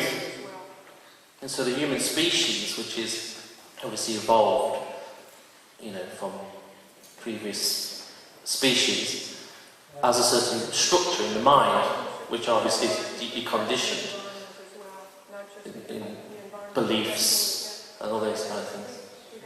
Okay, just one more thing, as the steps that it would take to get to the resource-based economy from the monetary system. Obviously, it's going to have a certain implementation plan. And two things I would say. One is that I do feel we need a level of political, we need political leadership standards put in place to create greater wisdom, so people like Jacques, can, basically be leaders. And also we need wise education in schools in order to lead towards this resource-based economy. That's my view. I think you're a very wise man. Thank you. Some people can't hear what I'm saying because language is subject to interpretation. When you talk of the inner mind, there is no inner mind. So a person doesn't know what they're talking about. There's no evidence of an inner mind. Now, there's some people believe that the mind and brain are separate. The mind is ethereal to some people. But if you get a tumor in the occipital lobe, you go blind. So the brain and mind are part of the same. The brain is like a battery and with a charge. Now, if the brain is brought up, you bring up a human being in a gray bowl without any stimulus, feed them and wipe their behind, they turn out to be idiots. Because you need stimulus. The brain cannot become active unless it receives stimulus. And if people don't understand what that means, there's a lot of books they have to read. One of the books is called Brain and Mind. You get home, if you really want to know these, don't come up with a question that you think has any meaning. It does not necessarily has meaning. Most of the words you use have no meaning. I'm sorry to say this. You can't, we have to permit the next guy on. Sorry. I just said, people like Krishnamurti, you talk about like the condition of the You mind. have to have information about what you're talking about. But I think there is. When you say the brain is there, do you know that? Are you a brain physiologist? Observation through meditation. I'm sorry, sir. Next question. Thought process. Talking about Christian and Murray too, talking about conditioning. Christian already never made one apple tree grow faster or better. He never added anything to the world, just words.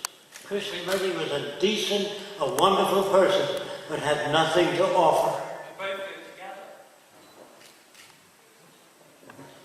When the Pope comes to this country, he points to God. When he goes to China, he points a long way. China's on the other side of the world. When he goes to Brazil, he points sideways. He doesn't even know the earth is not flat. I can't deal with that. I just wondered if you, how much knowledge you have of free energy machines, Dr. Stephen Greer with the Orion Project, Dr. Brian O'Leary, that type of technology. I'm familiar with the free energy machines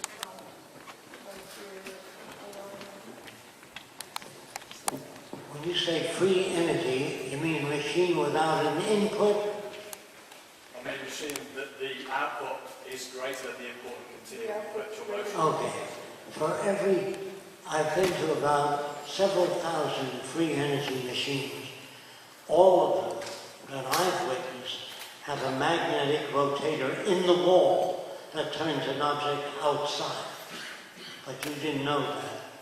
You know what I mean? So far, unless you're using the sun and you concentrate the heat and use that heat energy, the sun is the source. A sailboat cannot sail unless the wind is moving it. All things that we know of in the physical world are acted upon by resident forces. A leaf doesn't fall to the ground. A ball doesn't roll down the hill. Gravity moves it down. People still say today, I'll see you at sunrise. The sun doesn't rise. The earth rotates in that direction. Well, our language is so old it's hard to talk to people that have been brought up with that old language. I've tried to answer your question. In my experience, I've never seen any free energy machine yet.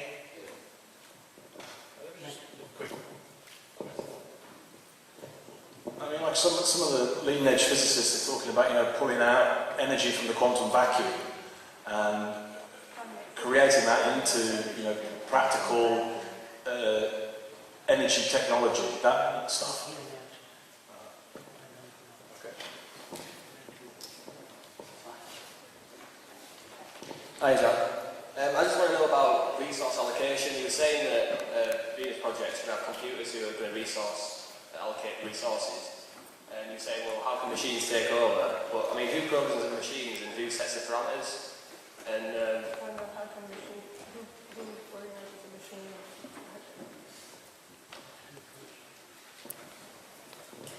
I don't know if you caught this, but I said in the old days, a pilot used to look out of an airplane and say, I'm about a mile high. With Doppler radar, goes down to the ground, comes back up, and says you're 5,300 feet, 10 inches off the ground.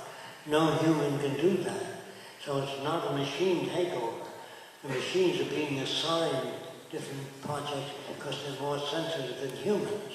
Now here's something you may or may not know. About 9 years ago, machines were able to handle 1,000 trillion bits of information per second. No human comes anywhere near that. So when I say the machines will eventually monitor industry, growth of plants, because man can't do it. It's not a machine takeover. Do you understand what I'm saying? Yeah, I understand, yeah, but in terms of like, who would have a say in who gets allocated what resource? Who allocates, who gets what resource? Okay. We have to work toward production of an abundance. That's the direction we work toward and make it available to people. But I mean, on a global scale, there's On a global scale, a yeah. finite number of resources available for the whole world. Just a minute. Can you hear that? Yes. You think there's finite resources. Okay. You understand there are floods all over the country, all over the world. They don't harness the floodwaters. We would direct the floodwaters to storage basins. I don't believe. I mean, in terms of food. In terms of food? And harvest, like, if we're having a global, Yes. a global thing, Yeah. and say there was like some kind of storm damage that you couldn't predict, and Well, all the world's resources were wiped out. According to people that I know that are into agronomy, they say we can use the salt water of the oceans to grow food. Just certain things you haven't heard about. There's more than enough by far, so far. But if the population keeps exploding, there will come a time when there is no return. So when you get to the point of no return, I hope we don't reach that. So what we do is find out what the carrying capacity of the Earth's resources are. And we then say the Earth can support 3 billion people well. And if you exceed that, you're going to have territorial disputes, killings, you understand? If you do a survey first, find out how much arable land there is in a given area, how much water, that determines how big your city should be, not Fresco. The resources determine, or the carrying capacity of the environment determines how many people. For example, if we do a survey, and there's so many cases of heart disease, so many cases of brain disorders, that tells us how many hospitals built. Fresco does not decide how many hospitals or anything else. Survey committee tells us what the conditions are. Yeah, the society would determine the allocation of supply. Not society, not society. Survey committee. Society is not equipped to do that. Well, I mean, you said before about monetary system and how it doesn't really work, but I think it's the abuse of the monetary system will work. But in terms of like, it's basically just the amount of value we as society put on certain products or certain thing in the world, certain resource. And if a computer was to assign value, basically the global value system of all resources in terms of, it's basically the Arabs bartering. I was talking about how can you attribute value to allocation of resources? There's a book called Tyranny of Words by Stuart Chase. I suggest that you read it. The Tyranny of Words, or Language and Thought and Action by Hayakawa, or Science and Sanity by Alfred Korzybski. The language that you use does not correspond to my background. All I can say is I don't believe you understand in detail enough about social systems to know how they work. Well, on a global scale, I mean, you say that you can have a survey of the whole resource and say, well, it can sustain... So far, there are many books on your laptop. You can get a global survey of the Earth's resources. But I mean, what would you do with limits of the Earth population? There aren't any yet. So, if you have to calculate that the population is kept growing, I mean... In times of war... The population wouldn't just keep growing. Well, That if would there's no happen. war and there's, you know, the diseases were... That's your projecting into what would happen. You're just projecting your limitations there would not be an overpopulation if we had a resource-based economy. Statistically, people who are better educated, even today, have less children. We would teach people the meaning of the carrying capacity of the earth and what it means if they overpopulate. People would have so many options in the future, I don't think they would want to just raise a family. You know, even today, that's what women are given as an option. Most women want children and a family and somebody who can support them. You know, and more women are going to work and being independent, but it's still like that. They have a lot of pressures traditionally to have a family. So I think there'll be a lot of options in the future where people will decide to do different things. But you'd have to learn more about the system.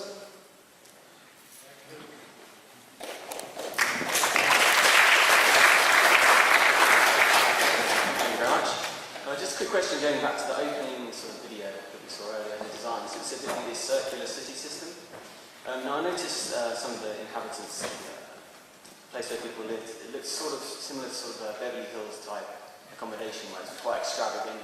You've got the water as well there. But there was also some sort of tower block design. And I want to know, tower block? Also, apartments, apartment blocks, that sort of thing.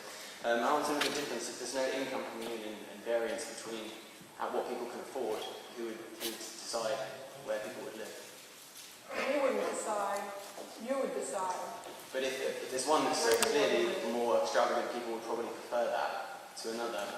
Why would there be the two? There wouldn't be things that are more extravagant. If you had kids and five kids and a wife, you would need more space. Somebody who didn't have that wouldn't probably want that amount of space. People would probably be moving around and doing more things too. They wouldn't be living in one home. There is nothing that has conspicuous waste or that's extravagant. You don't own anything in the future. All things are there for your use. You don't want to own the earth. You only live so long. When you die, somebody else has it. So there's no ownership in the future. You have access to anything you want. If you don't understand that, I'll conclude with a library. A library, you don't have to own all the books. You can go there and check out a book. When you're through, leave it there or give it to somebody else so they can check it out. We have next door to the library, we have a camera center where anybody in the community can check out a camera. The next door we have musical instruments where anybody in the community can check out a drum, saxophone, violin. If people have access to the necessities of life, they do not steal. I know that's very hard to understand, but if you live near a waterfall with good drinking water, nobody comes at night and fills the canteen and goes home. You know, it's only when there's scarcity or threat of scarcity that you get aberrant behavior. Nothing is self-activating.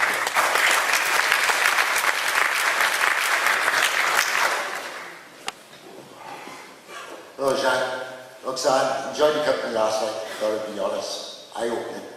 I did warn you last night that I'd be coming forward today with a few positive criticisms. And these criticisms amount to how the Zeitgeist movement goes forward in the future and how it sustains itself for the future.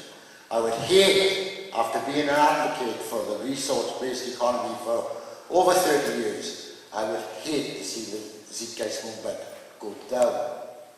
I would really hate that. And how does the Zeitgeist movement sustain itself in the future? We'd hate to see it go down. Right. The problems that I see are threefold. First of all, there is no registered membership within the Zeitgeist movement. All you click on the just let me finish, Jack, let me finish, please. Right? I think if you have Roxanne. we can't answer those questions.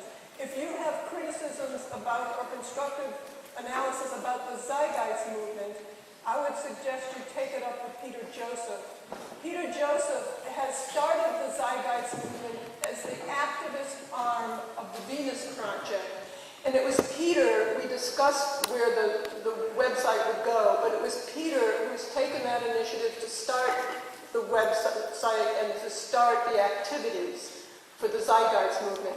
If you have constructive criticism for the Zeitgeist movement as the activist arm of the Venus Project, because we really don't have time to work on the Zeitgeist movement website or their activities. We have suggestions, we see Peter a lot, but it's Peter who has taken that on. So we really can't answer that. Right. So in other words, I'm speaking with all people. You should speak with Peter if you have ideas about what he wants to present in the Venus, in the Zeitgeist movement website. That would directly be, you know, I will most certainly take it up with people. Yeah. I would.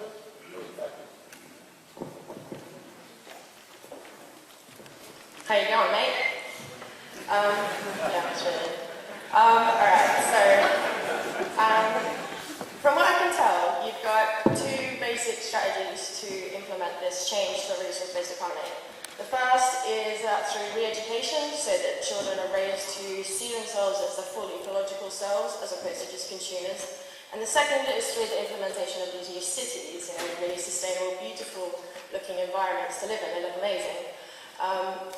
My concern is that to actually build these cities, it's going to take a massive amount of energy to build the machines that will put together the cities, to build the cities themselves, to move everybody over into these cities. A massive amount of energy will need to be put in. It's going to take a lot of energy to build the cities and get the machines for the cities and put Well, my concern is that the only way, even if it doesn't take that much, you know, the energy that it will take, the only way that we can really provide that at the moment is through coal or carbon-emitting sources. The only way we can provide that is through oil or carbon. Emitting sources. Carbon-emitting sources. And so we need to, oil or coal. it would take a massive investment of you know, energy to create this. And it's exactly the time that we need to be pulling carbon out of the atmosphere and stopping this.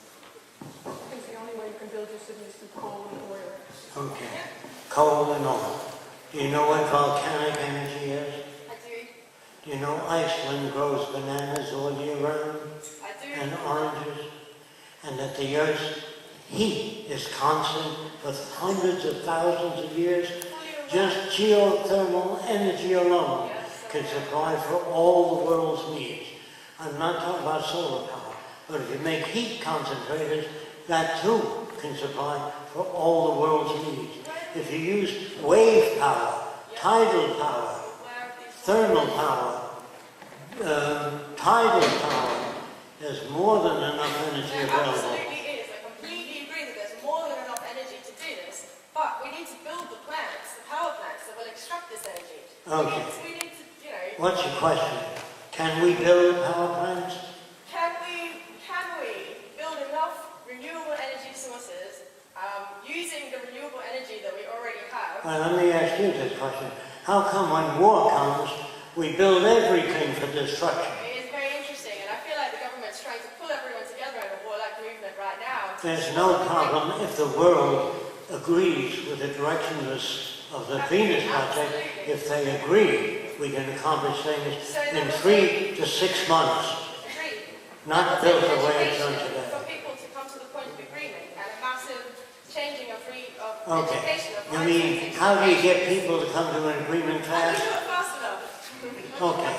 Here's how you do it. Motion pictures. We want to make a motion picture called And the World Will Be One. That motion picture can get to millions of people in 2 months. My lectures will not, because I can only talk to maybe 200 or 300 people. With motion pictures, it travels all over the world. Right now, we're working on the script of a motion picture that shows how we get from here to there, in spite of the differences.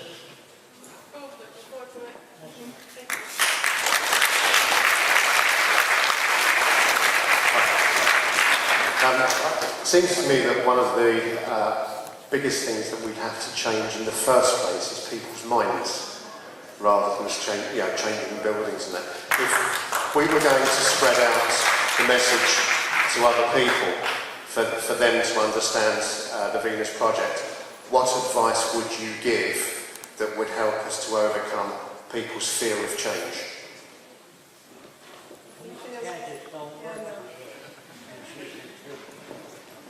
Well, we would say the first thing to help people understand this direction is to learn about it as much as you can. There's a lot of videos on the website. We have books and videos that help support the project also, because we get no outside funding. We've done all this ourselves.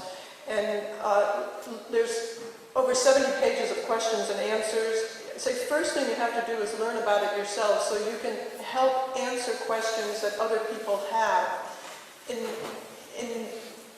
So they will understand it on their level, really. Let's say education. Yeah, mostly. If you want to help change people, learn about it first so you can meet them where they're at and then talk to them.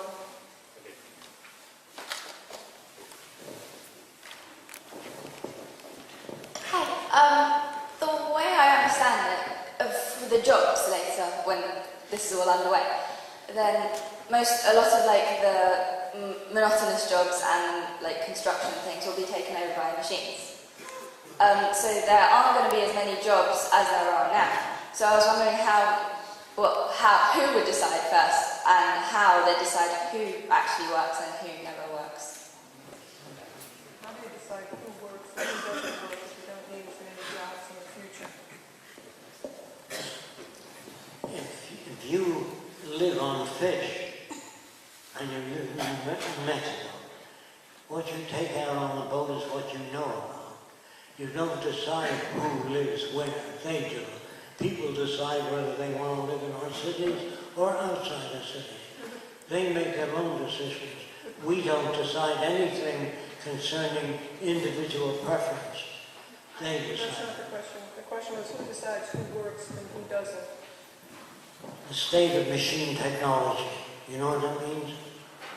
How far along you are. The automobile companies used to employ 3,000 people. Now there are 30 people. So the machines are coming in and they're taking over the jobs. Is that good or bad? It's bad for the people that are downsized. It's good for the people that get higher wages, higher price. But we don't do that. When a new machine comes in, I want you to how the Venus Project works. When a new machine comes in, we call the help together. And we say you used to work 8 hours a day, now you work 4 hours a day. Instead of having a 1-week vacation, you have a 3-month vacation. So as the machines come in, we free people from boring jobs. Do you understand? So it's our aim to reduce all boring jobs. Like I don't like a young girl standing behind a department store counter selling hair lotion or lipstick. That's not using her brain, right? That's using a little bit of the person. So the people of the future will be educated to become problem solvers. Heart disease, all the problems, hurricanes, whatever bothers people, that's what we work on. There are no parasitic professions, such as lawyers, salespeople, advertising, gone.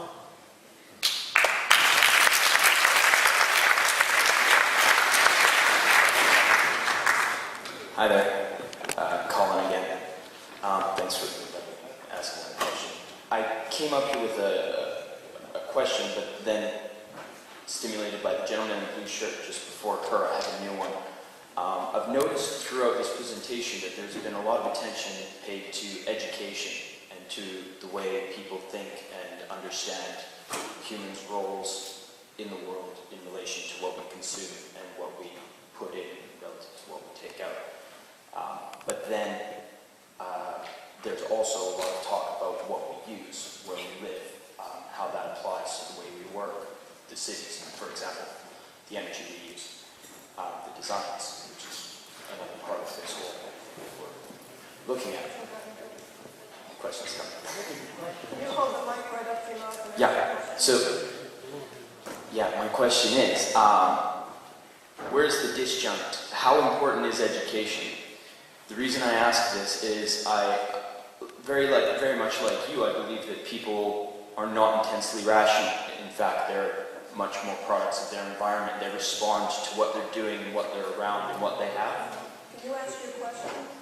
The question is, how important is education? Why don't we just build the cities and start working with it instead? and then people work. Education. Why don't we just start building the cities? If you have a lot of uneducated people and you put them in cities, you'll have the same problems you have today. You can't move into the new city any more than you can get in an airplane and fly at it. First they put you in the dummy airplane, you move the controls. Then you sit in a real airplane, they explain what the instruments are, how you check your tire pressure, how you make sure there's no water in the fuel. Without that kind of education, you can't earn a pilot's license. So, without education in medicine, you can't practice medicine. So in the future, we put you in an environment that gives you the information you need to function in that environment. You understand my language? Okay.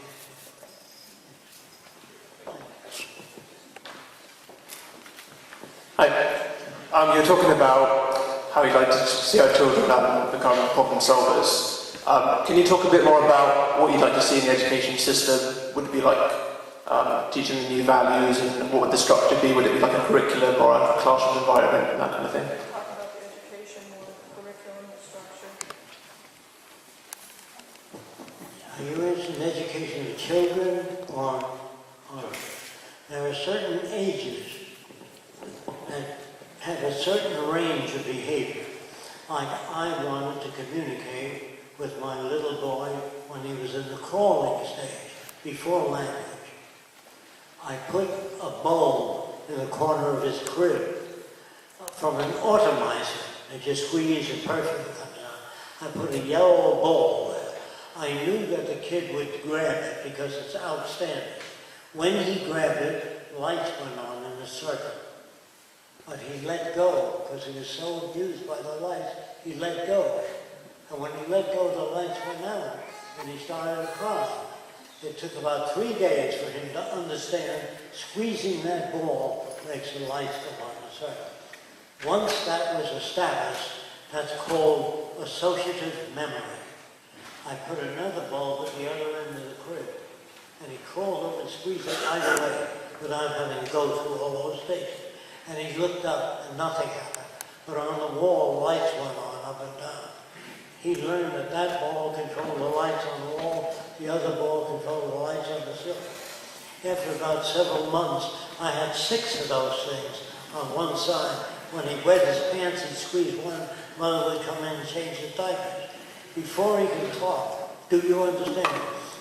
If you don't know how to communicate with children, my difficulty was snakes. I had great difficulty in trying to condition snakes. I didn't even know how to begin. But after about a year and a half making what you would call normal mistakes, I put a glass partition in the snake's area and a white mouse on the other side. And the snake would center its head and go and hit the glass. After about 10 times I took the glass out, that white mouse could go anywhere, but a black mouse, the snake would strike for it. Do you understand that? It's called reinforcement. The snake got pain whenever it reached for the bone and never got it.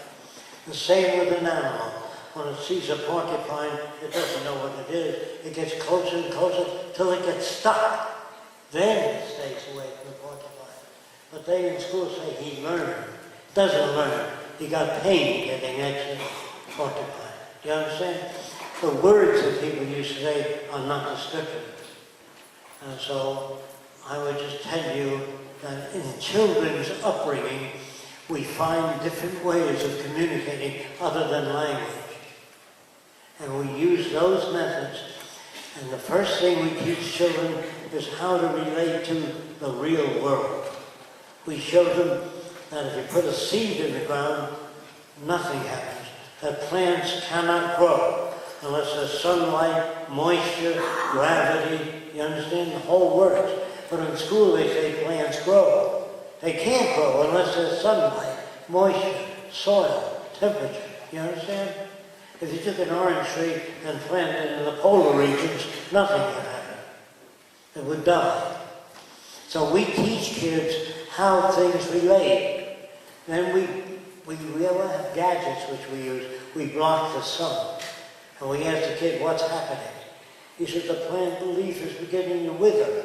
I said, take the blockage away. Oh, it's coming back again. Now stop the water. You say, well, I stop the water, the plant is withering again.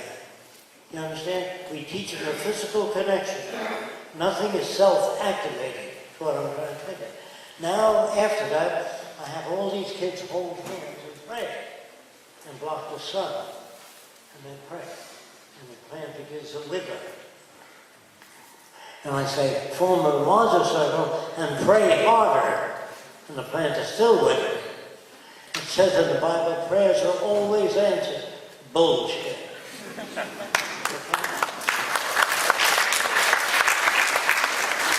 A couple more things on kids and education. If you want kids to be cooperative, as we would want them to be cooperative, it's not, we don't give them moral lectures or reprimand them if they're not cooperative. We reinforce it in the culture. For instance, in order to make a little car that the kids like to do and like to drive in, it takes about 6 kids to pick the car up, and then it takes 2 other kids to put the wheels on, and you use that throughout the whole car, so they get reinforced by cooperating. You build it into the system, in other words. And you don't have kids stand in a row and exercise, because if you don't like to exercise, you poison yourself. So instead of that, you build it into the environment. For instance, we have a huge lake, and in the middle of the lake is a craft shop on the top of a big hill. And the kids love to go to this craft shop because they make whatever they want, and they really enjoy it. So in order to get there, they have to get in a boat and row. Then they have to climb the hill, and they do it with vigor, and they feel good because they enjoy it, and they like going to the craft shop. So you do things like that. You build it into the community. You build it in order to get to the library, you climb a hill. The books are high, so you get to move your arms in different positions. We do not order kids to do exercise. We build it into the community. If you want details on that, I'll see you later. We can discuss it.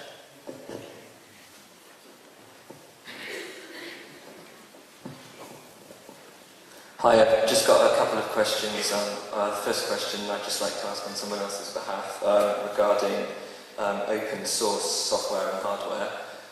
With the internet, there's been a quite dramatic increase recently in open source software and hardware. So, to give you an example, Unix or Linux is open source. It means anyone can download it, develop it, and upload a new version and contribute.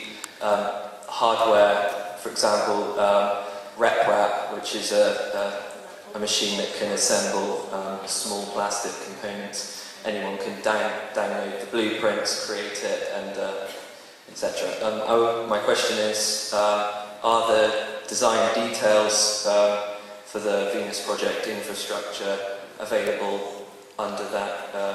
Are they open source? No. And if so, why? And if not, then why not? I want to know why your design details for the cities are not open source. Do you want to do it? Because every time I've released it, other people took patents on it. You understand? And then it wouldn't be released. So every time I put things out free, people copied it and took out patents on it. Do you understand that? They changed it a little bit. That's been the history of an invention. And that's been the history of Jacques with his inventions. They've stole it, they've taken patents on it. If we do that, we won't be able to use it when we have the ability to do so. What would be the consequences of doing it anyway, and saying we no longer want to participate in the current society? Because when we have the funding to be able to do a city and somebody owns the patent, we can't do it. Or we'd have to pay off somebody else in order to do his designs. If we just say no, sorry, we don't want to participate, we don't agree with your laws, we don't... Well, unfortunately, today it's a little more difficult because they own the military, they own the jails, and they can do whatever they want. Even if there are laws, they do whatever they want to restrict certain things. Another quick question or suggestion / question. You said that you don't have the resources right now to perhaps initiate the transition, and we all understand that. But I mean, there's a lot of people in this room, and together, like we quite clearly, well, there's a lot of people in this room. There's also tens of thousands of people signing up to the Zeitgeist movement, and I think once we've gathered more awareness and we've established that we share a new set of values, what do we do then? And what I'm thinking is perhaps, we're going to have to get rid of property at some point, and we all have a lot of possessions that we don't use. Do you think it would be a good idea to have a global informational map of systems, autonomous systems, objects in other words, that people could share as long as they could distribute them? A question means, who makes the decision? What if I don't want to live in your cities? How do you make your buildings sustainable? Those are questions. If you want to make a statement, you can do that later. There are other people that have questions. I don't think it's fair to the other people. Okay. Would you mind stepping aside? And after the meeting, if you want to talk about First of all, thanks to everyone for coming. I think it's a good opportunity to focus on what we agree on. And my question is, from your experience, how do you think the Zeitgeist movement is doing?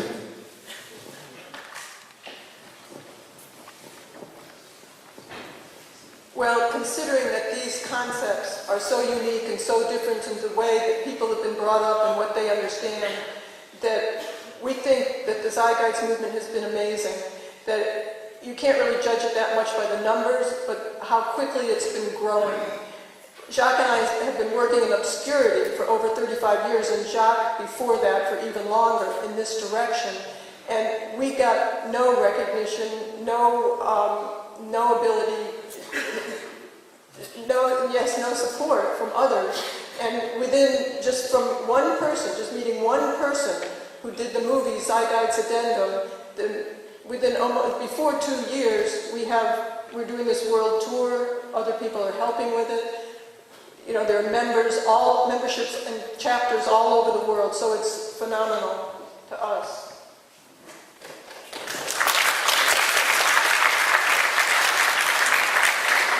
Hello. Well, while we get there, in this transition time, we have to use our limited resources to impulse movement. And I wonder, because we were talking before about helping the people one by one, and I always I'm thinking to myself about how to use that resources, because if it's better, maybe it sounds cruel, but it's better to feed 1,000 people or educate 2. What do you think about that? I know that it's not that like a solution, but... Are you talking about whether we should go out and feed people now or educate people? It's about making people live better. So I think you're asking if we should go feed people or educate a couple of people in this direction. Yes, but what's the direction of the better? We think that people should be charitable and doing what they can, but we don't feel that that's a solution, nor would it point out a direction for society to move towards. We'll have perpetual hunger, perpetual warfare, and the way we're going will probably either blow ourselves up or poison the earth. So if you just keep doing charitable work without educating people towards another direction, I don't see any way out of it.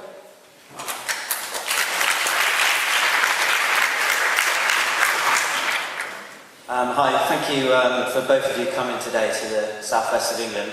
I currently live and work in China, where unfortunately I don't think you have a tour going there at the moment, but hopefully soon in the near future.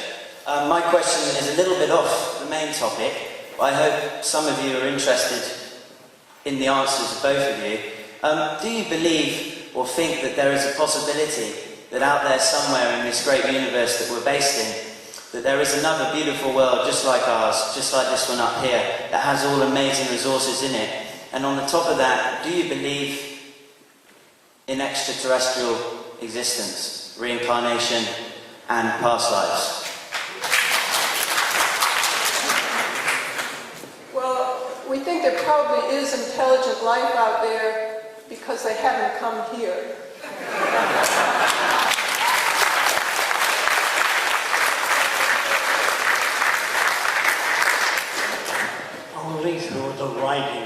another person that passed on. I don't believe in reincarnation. I'd like to believe in that, so would everybody else, but there's no evidence to support it. So being ruthlessly honest, I've never found any evidence. The only evidence of stupidity is reincarnated. We go to war continuously. We never seem to learn.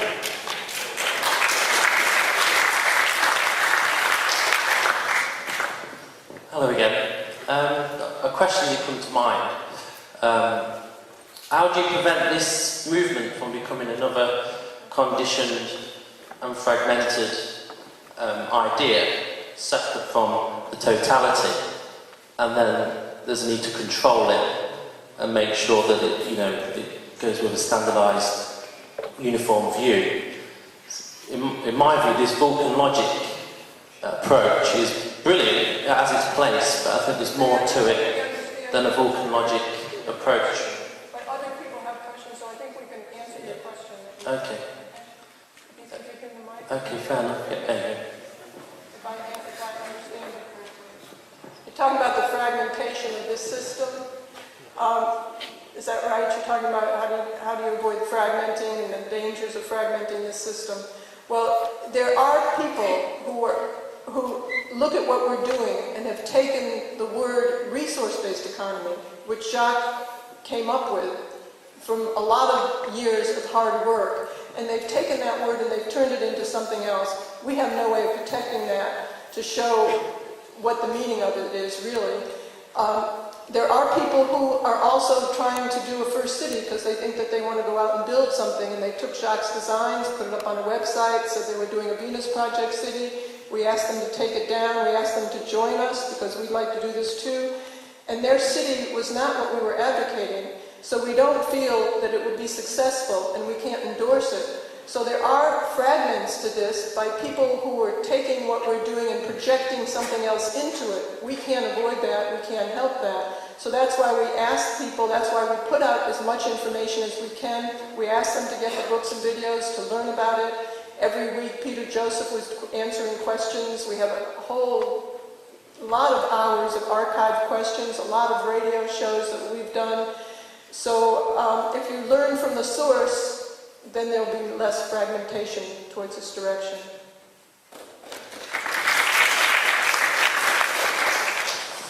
Hi Jacques, my name is Robert. I have actually two questions.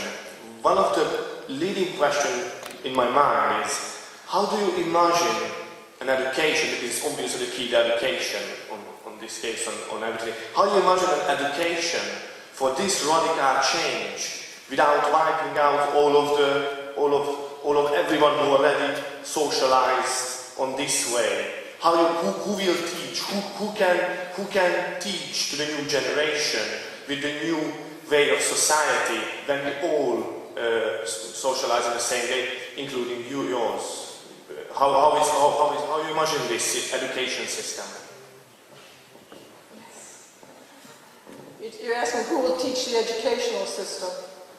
Is that what you're saying? Who will teach? Who will teach the generation who will be coming with clear mind, or can absorb this idea, what you're trying to... Who will teach to, he's saying to absorb this clear direction.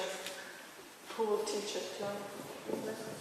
When Edison invented the electric light, if he invented it, I don't know. But when he did, he had to explain what it is to others. The more people that knew about it, the better it was. Because when the gas light blew out, the whole family died. Toxic poisoning, inhaled gas. So he had to explain it. When Goddard, an American scientist, worked with rockets, he said talking about rockets in the scientific community was a no-no. They thought it was science fiction, you know. And so he couldn't even talk to people about rockets. So the job was for him to educate people into what rockets are about. And that's what we have to do. We can't look at ordinary things and someday they'll realize that, which is good. No way. You have to talk to them. Jesus talked to people. Mohammed talked to people. And he swung them over that point of view. You have to talk to people, not hope that they'll come to realize that. If you do nothing, nothing will happen. Do you understand that? So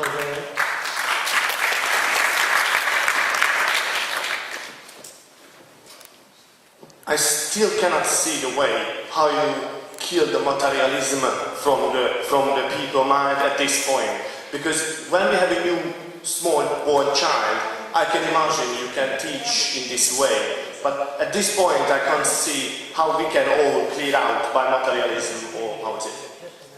He said, how do you eradicate materialism? You can understand if it's children that are learning it, but how do you do it with people who are have the values that they have? you're against materialism, I think. Is that right? Yes. To a certain extent. Okay. You have to impart the thing that keeps you away from it to others. If you fail to do that, it means you have to learn how to communicate with people that think differently than you about it. It's your job to do that. If I want to change the Klan, I can't change them with reason or logic. I can only change them in a way that I can change them. I don't have the time to go into all that detail, but I can only tell you this. My mother hated foreigners, blacks, Japanese, and she didn't want me to associate with them. I brought a Japanese kid home. My mother said, I don't want that kind around. My job is to get to my mother, right? So I said to her, I was swimming and he saved my life. She said, oh my God, I was so rude to him. I said, yes, you were. That's a lie. He never saved my life. But my mother said, please ask him to come back. I want to beg forgiveness. When he came back, my mother talked to him. She said, you know, he's just like you and I. I said, he's a member of the yellow race. And she come back with, that's got nothing to do with it. I'm using her logic, you know. He's a member of the yellow race. Slanty eyed, you know. My mother's defending him now.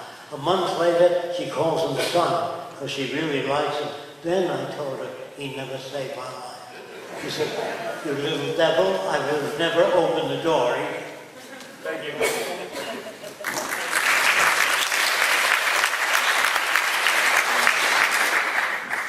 Hi. In the slides at the start, we were talking about in the slides at the start, after the short movie, speaking about resource-based economy, it said that people will be allocated the resources that they need. And when you were speaking, you said that people will be allocated the resources that they want. I understand that you further clarified later on that it's access to resources. And I understand that ideally the survey committee would decide what a person's needs for access to resources were or not. Well, my first question would be, who decides who needs what? You do, okay. If that's the case, well, I kind of assumed that somebody would decide what people needed, because people might want more than they need, and then if there's only a finite amount of allocation, what is to stop lending of access to resources within the resource-based economy? First of all, people don't own anything. Everybody has access to what they need. So nobody would want extra things once they learn about it. They can't use it to show off, to have an elite status. There's no need for it. If it rained gold today, you'd put it in your closet, you'd put it in your basement, in your cellar. But if it continued to rain gold for months and months and months, you'd be sweeping it out. You don't need it. So if you can go outside and use a bike and drop it off where you want and have another bike and drive back when you want, you don't want to store the bike in your house when there are bikes that are very top quality out there and other people or automation systems keep it in key shape because they're the best quality, they don't wear out and break down. So people really wouldn't want to store them. There's no need. Unless there are certain personal items that you want to keep, that you use over and over again. If you were interested in underwater biology, you might have a need for a library about fish, about coral reefs, and then cameras to go underwater and film. So those would be your needs. And the more society can take care of those needs, then the better everybody's life is. Because if you have kids that are not interested in anything, and they're just going and shooting up drugs or hanging out at the corner in malls as they are today, you pay for that at the end. But that if they can contribute to society, then they can contribute to your standard of living as well. So the smarter your kids are, the better your life is. If you understood that. Hi. Two questions, very short. The first one is, do you still believe in the Illuminati? The second one is, what is Global Cyber Visions Incorporated? Do you believe in the Illuminati? I believe they should be eliminated. Global Cyber Visions? Is that what you're saying? He was asking what Global Cyber Visions was. We couldn't get anybody to publish our books or our videos. Jacques was going to be on the Discovery Channel in a film called Engineering the Impossible. And we were trying to get his book published. And we wanted it published on time for that film. Nobody would take it. So we published it ourselves. We put our own money into publishing it ourselves. And we named our publishing division, because it had to be on the book. There's all sorts of restrictions. You have to do ISBN numbers and everything else when you publish a book. So the name of our business for publishing is called Global Cyber Visions. Why is that a profit organization? That's a profit organization because at that time, we never had anybody to help support us financially. I held an outside job to build the whole 10 acres, to publish our books, to get our videos. Jacques gave lectures for money in order to support ourselves. We have to pay rent, we have 10 buildings on our research center, and we did everything. At the time, we looked into doing a non-profit, but we found that if we had to sell our land since we were carrying on our business there, then that land would have to be given to somebody else's non-profit. We had no support. We would not do that at that time. And we were advised to incorporate, because if you happen to be sued, and a lot of people get sued in the United States if you're carrying on business, then they couldn't take your land, and we would not risk that for the land. Hello. I heard an idea by Carl Sagan that about planets that seem dead, that in their polar ice caps it's possible to unlock an atmosphere. What are your thoughts on that? An atmosphere that a planet that once had an atmosphere, but through various climatic changes has escaped. But he claims, or has an idea, that it's somehow locked up in the poles, and that it's possible to unlock that atmosphere. Is that possible? I'm not sure if I got the question. You're talking about Carl Sagan and Carl Sagan said an idea that planets that, like Mars, for example, have like polar ice caps. And they said that once they had like an atmosphere, rivers and stuff. But once the atmosphere is gone, he said that it was locked up in ice caps. It's possible to unlock it. So He's asking if in other planets is it possible to unlock ice caps and the environment would come out. There are a lot of scientists that are speculating things on other planets and spend a lot of time about particle manipulation and movement on other planets. But we feel that if they were really scientists, they'd be working on solving the problems on this planet and then going into outer space as a joint venture. Because you can be assured that if you go into outer space now as separate countries, then you're going to have nuclear armament circling around up there. We're not wise enough to use our technology effectively. So we don't speculate about that. We're trying to make this system livable. okay, well, once humans eventually move on, Then they will be dealing with that. They'll have new technologies, they'll have new materials, and they can better determine that. so it's not like possible now. We're not concerned with it. There's an awful lot to be done before we go up there. Hi. I understand that there's going to be a lot of robotics deciding on how these cities are going to function, or not deciding, perhaps managing the cities. There would have to be some level of management somewhere, wouldn't there, to... Would there be a level of management in the city, some level, somebody overseeing? Is that what you're asking?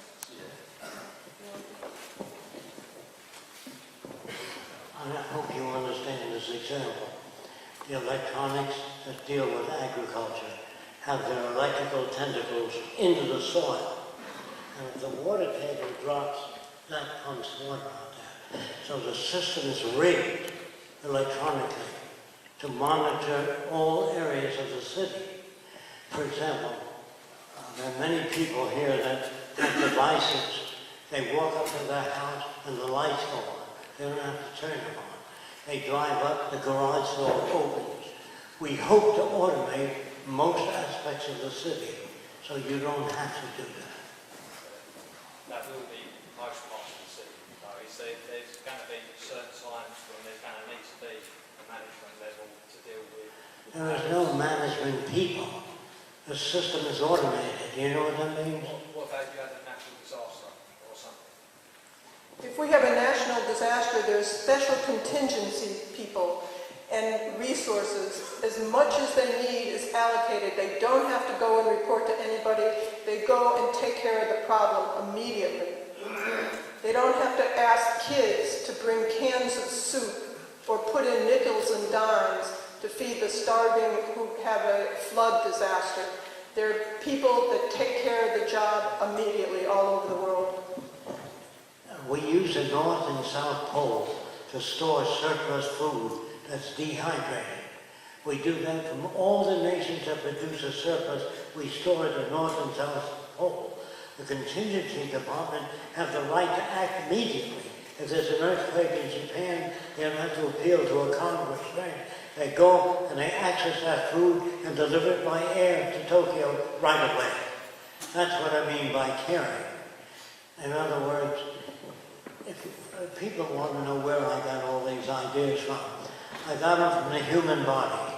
If the brain said, I do all the thinking, I want all the nutrients, the lungs would say, if I don't oxygenate the blood, the brain would die. So the brain says, what do you need? Everything you need. Every organ of the body is cared for and given whatever it needs to function. That's where I got the idea for the Venus Project.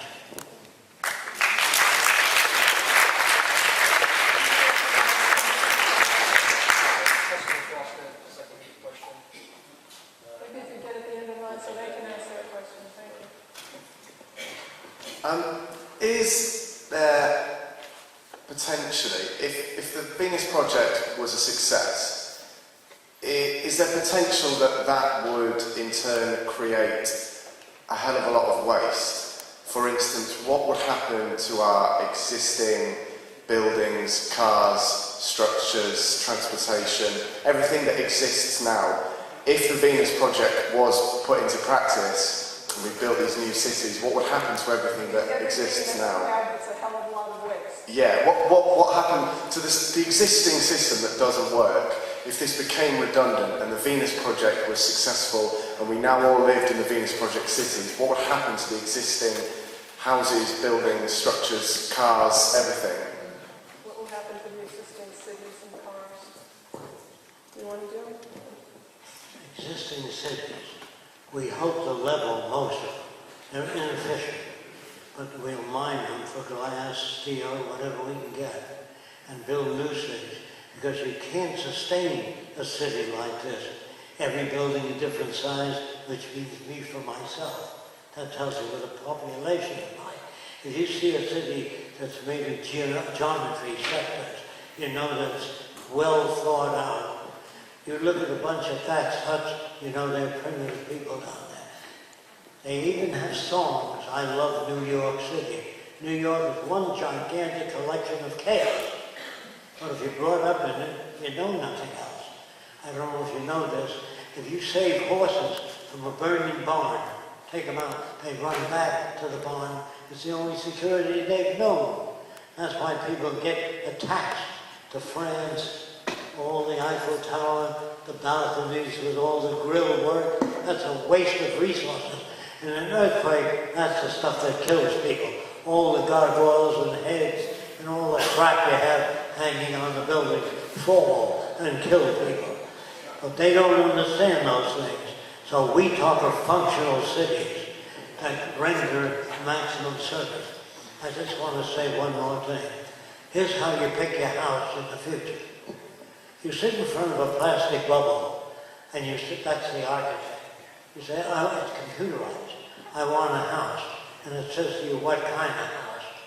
Most people say, I'm not sure, which is true. So different houses appear and rotate until you say stop. That's the type of house you're in. But you want to see the floor plan, the roof lifts on. And you say, and you move the children's room next to the adult bedroom, and it moves as you talk. So you get exactly the kind of house you want. What happens to the waste that's created by building, by polishing? It's all recycled. It's recycled into books or whatever else we make it. Rooftops, photoelectric cells, whatever we can make it.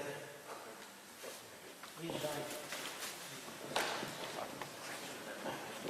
Hi, my name is Robert Howes. Roxanne, you've sent me an email. I haven't replied to it. You might remember sending it. Hundreds and hundreds. Yeah. I can't always do that. But you've read my ideas on Anthology of Ideas? I'm not sure. I have to... As far as I understand, that's where you saw my stuff and you sent and you wrote to me. I think somebody recommended you to me. My question is simply, how can we work together?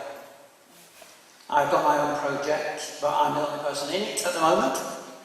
We'll meet after this and we'll talk. Okay. Hi, as you probably can hear, my mother tongue is not English, and my question is about languages. If we look at everything globally and we harvest the planet's resources together without any borders and countries, what language are we going to speak? What language are we supposed to teach our children?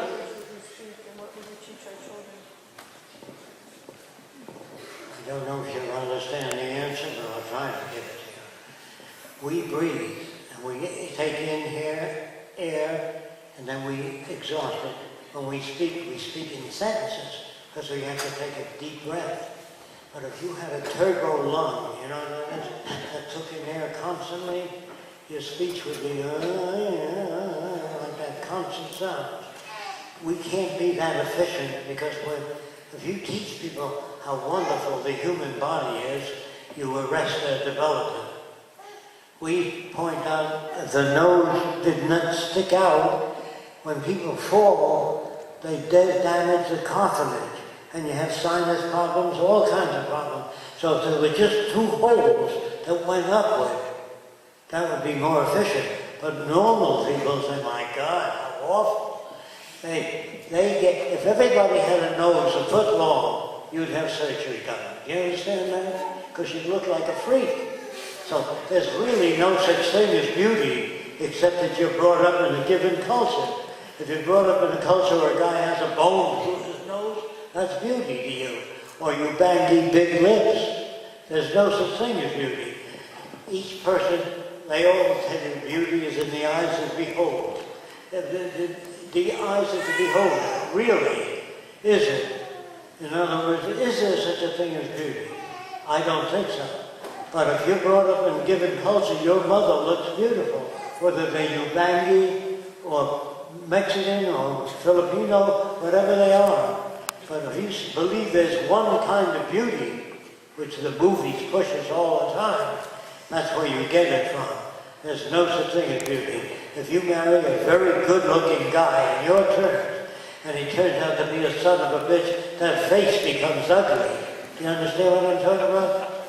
If you marry a girl that you love the looks of, and she's a pain in the ass, that face becomes repulsive. There's no such thing as beauty. But that's not easy for normal people to understand. Normal means fucked up.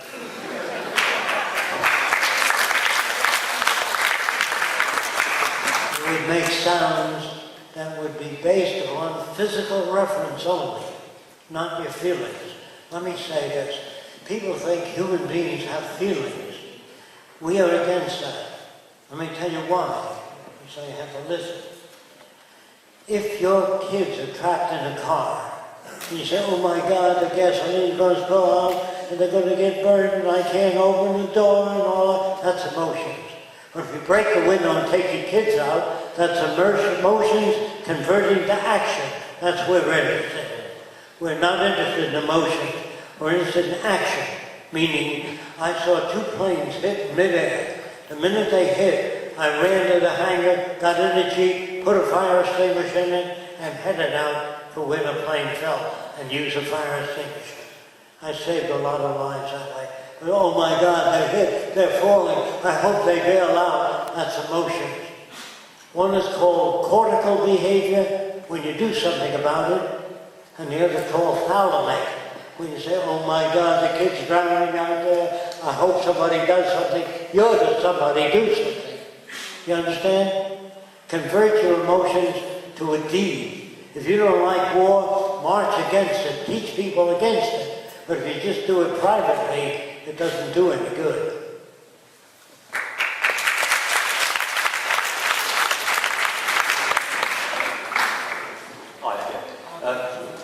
No, it's just my last question.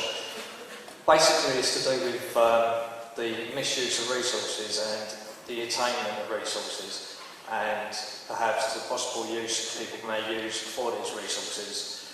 And basically, do you see an issue arising, or is there any safeguards against the misuse of resources for the abuse of power?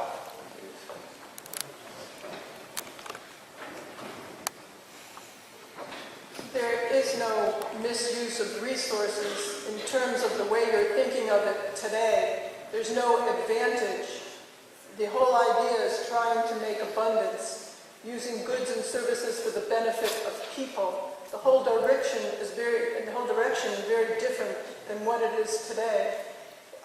Today, you do have people that misuse resources because they make money from it.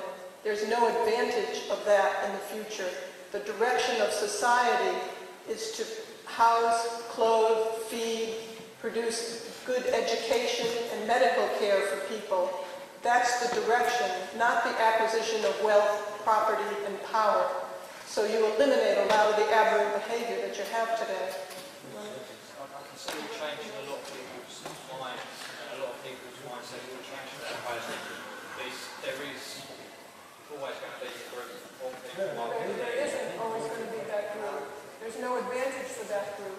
That group is not existent as the system goes on. I can see a group, perhaps of possible people coming together to collect resources, to use technology, to use these resources, and then possibly collect resources and use them and abuse other people. Yeah, in your head, that's true. Not in our project. No, I'm not saying universally or the projects would aspire. You have to learn more about the project. I have to say, we don't have the time right now to go into it further. So you have a better understanding. There ain't no safeguards, so to stop that. Hi both. My quick question is, what's your take on free will? What's your take on free will? If free will means without a prime effect, free will means making decisions because you have the ability to make a decision and nothing else affects it. You're born that way. Free will cannot exist. If you ask an Eskimo, you can have anything you want. He doesn't say a stainless steel dome. He can't say that. He doesn't even know it exists. So there can't be free will. Free will means if you buy a Kennedy rocking chair, it's the most uncomfortable chair in the world if you sat in one.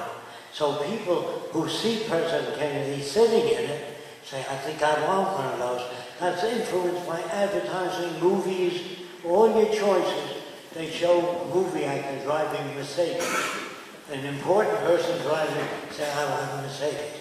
That affects your choice, where you're brought up. So if you're brought up in Japan, you might bow when you see a person. Versus you don't have to bow, you'll still bow. You understand what I mean? That's a cultural thing. Cultural thing is when the president says, God bless America. Who the hell is he to tell God who to bless? If God made everybody, and you tell God who to bless, is he working for you? How stupid people are. You really have to respect them.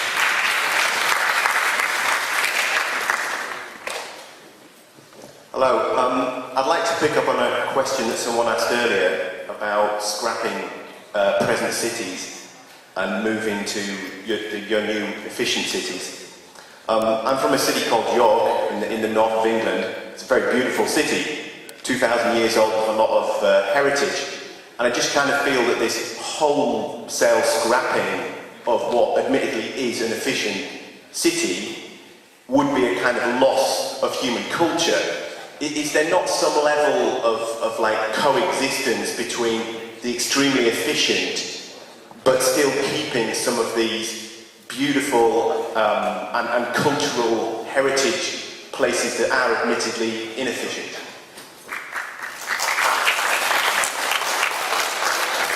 Just like the pyramids and the ancient ruins are around, we keep some of that for type of museum city to show kids what it used to be like. I want to know if you can coexist with the new cities and the old. There's no need to do that. It's better to build new cities elsewhere and keep some of the old cities as museum cities. The pyramids, I believe, would be covered so that the elements don't ruin them further. Same with the early Roman and Greek buildings. We want to preserve those to show kids of the future what it used to be like.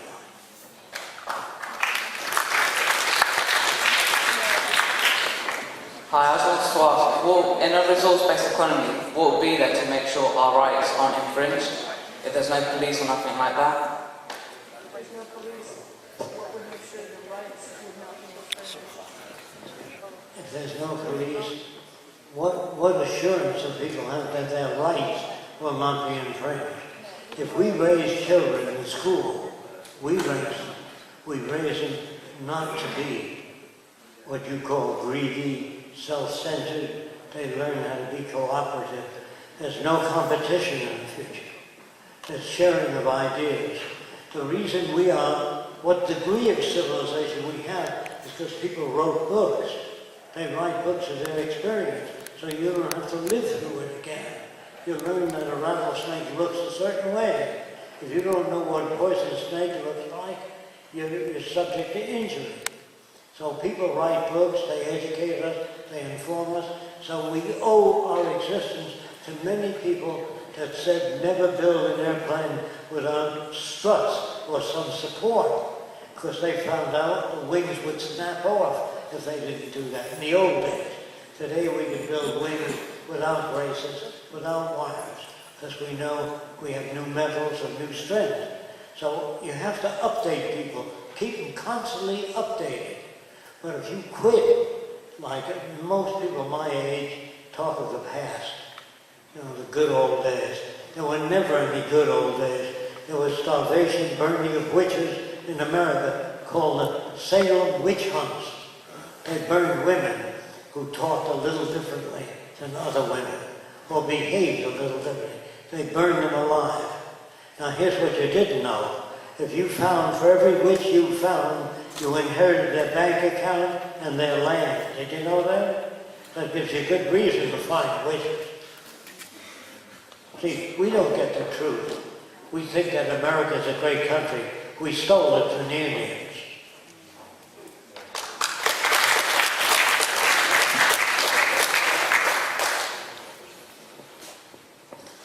Do you think there's a risk of stagnation through homogenisation, or do you think cultures can coexist while retaining a certain individuality of thought? I think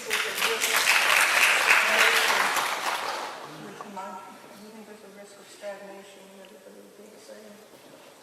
Okay. You have 2 eyes, not 6 eyes. Most people have 2 eyes, similar nose, pretty much the same. Because nature evolved that as a useful shape. So in the future, I will say that most people will be alike in certain areas. They'll all be against war. They'll all be against any kind of racism. They'll all be against polluting the oceans, the rivers, and the air. They'll be alike in those areas. But they'll retain a certain sense of individuality. There's no such thing. An individual does not exist. Everybody is composite. If you live with a Filipino family, then you moved in with a German family, you'll pick up a little bit of both systems. And the Greek family you're born in. You know what I mean? We're all composite. There's no such thing as individuality. If you met an individual, you couldn't talk to him. Sometimes they tell a person in a court of law, tell me in your own words what happened. Bagalabuba. That's your own words. You can't have your own words. You speak the language of your culture. Do you understand that?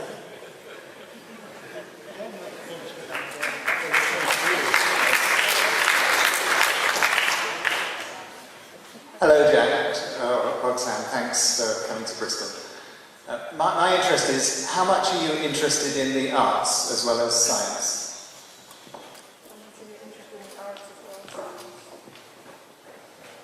The cities would have art centers, music centers, cultural centers. There'd be more art in the resource-based economy than what's available today. But I also think there'd be more people who are interested in science and technology and producing things. Turning, even science and technology can be considered, in a way, an art form if you're into arts, but a functional, useful art form. Today, if you make a picture and just put it on the wall and it's just very abstract, you may be conditioned to like that, but it doesn't really serve the rest of the community to house, feed, clothe, help irrigate the soils. You know what I mean? I think in a way we'll outgrow the need to feel fulfilled with that kind of art, and we get onto certain types of sciences and arts that are more productive for everyone, to make a better living for everyone. You're conditioned to feel good about certain art, but you can be conditioned to any type of art form. It just depends on your environment and what you've grown up in, but art would flourish. Today it can't, because people have to make a living. I have an art background. I couldn't make a living in it, nor anybody I knew that went to school, in my art school, could make a living at it. So I think a lot of people will go back to that, but they really learn the science of art, and I didn't learn that in school. I didn't learn it till I picked it up from shop. That there are laws behind learning how to draw, so everyone can learn how to draw. There's nothing that people have that is special who can draw. You can learn it, and that's what we teach people too. All of us are artists, all of us. Yes, all of us are artists. Yes, that's right, everybody can learn that. If you have the right environment, you don't today, really. I work with a lot of children. Say I work with about 20 kids. They all draw perfectly well. I never had any variations in ability. And in the teaching systems, if the teacher can't get to certain kids, she gives them a low grade. When you do that, you make envy and you hurt all the other kids. When you have a beauty contest, if 50 girls enter and one girl wins, 49 are unhappy. It serves no useful purpose unless the girl made her face. If she was born with a blob here and she shaped it up, you give her a medal for that. But if she didn't make her face, why give her an award? Sometimes, you go to Hollywood, you want a job in Hollywood, you have to go to bed with the producer, or you have to go to bed with the guy that picks the actresses. Well, no more of that shit, no more prostitution. Nobody has to put themselves out in some area they're not interested in. For the first time, you pick what you want to study, go to school, and study what you want to study. Not somebody giving you patriotism, our flag, our country, none of that shit anymore. The sooner you get rid of that shit, the sooner you get rid of war, hatred, racism, poverty, hunger, and all the crap that goes with it.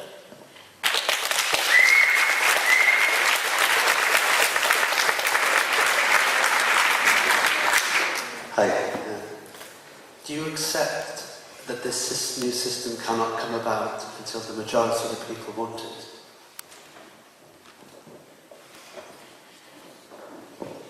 We think that this system won't come about until most people lose their jobs, lose confidence in their elected leaders, and some might have to lose their homes because people aren't educated enough emotionally or intellectually to look around and say, why isn't this system working?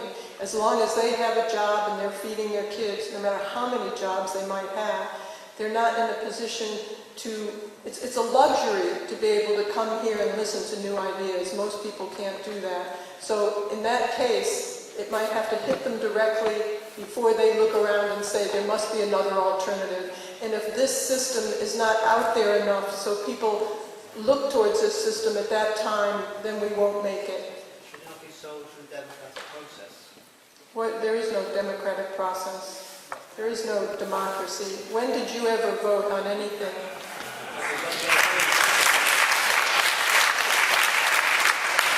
Did you vote for the Vietnam War?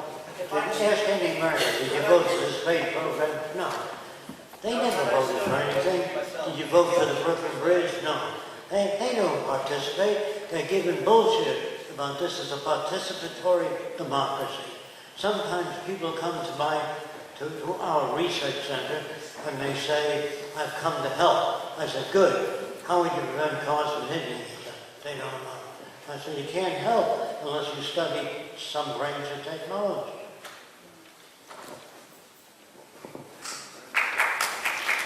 Hello again. I agree with most of the things you say. Can I just quickly say... Okay. I think what I'm going to say is important for the audience. Oh, okay. I'll go to the back. Okay. Hi. Somebody asked a question about the language of this global world, village or whatever. I didn't get an answer. What would be the answer? What language would it be? If you didn't hear that answer, somebody asked this question about language.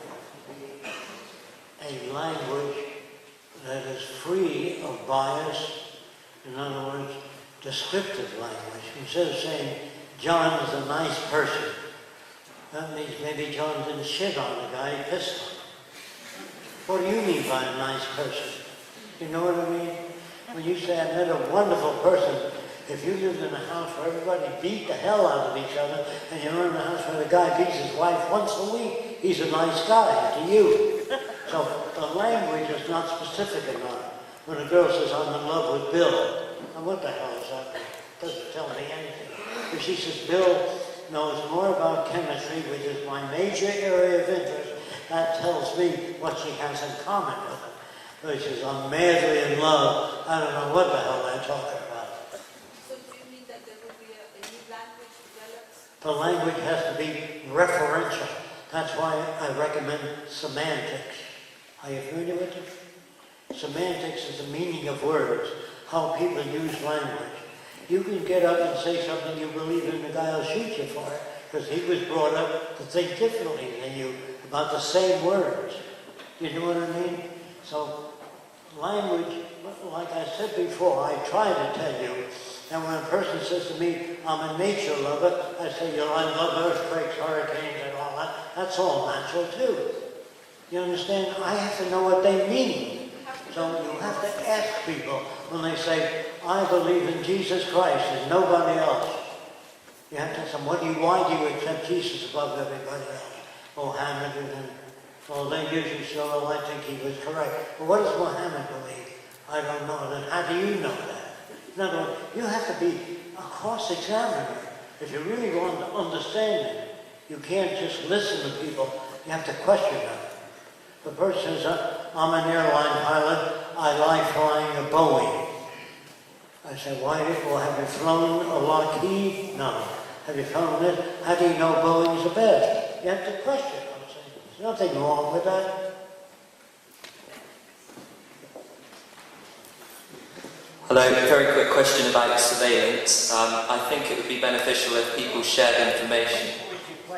what's your opinion of if we share information, then, for example, I came here in a car where there were 2 empty seats. I could have taken someone here who I don't know if I wanted to help them, and on the journey back I could do the same. If I want to, I could broadcast that information, but you may see that as, if you're against that kind of thing and you think it's surveillance. What's your opinion on surveillance? You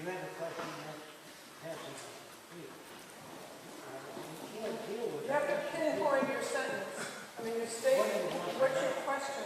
You're making a lot of statements and no question. So if you can gather just one sentence of what your question is, that would be better. We should understand you, both of you.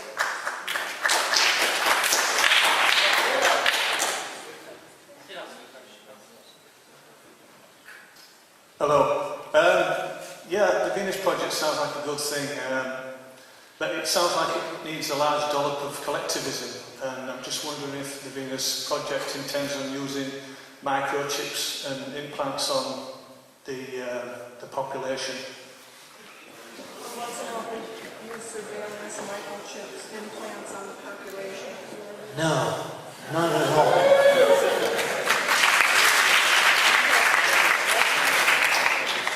Hi. In this society, you'd have more equality, no money, people who have their needs satisfied, and thus there will be less crime. But still, for me at least, it's reasonable to admit that there will be always a few criminals, a few. And so, how do you cope with them without prisons, without laws? How do you cope with this few? Because in 6 billion of people, there would be certainly. He indicates that there will always be aberrated behavior, always be some criminals. That's if there's brain damage. And if there's brain damage, then they're helped. They're not put in prison.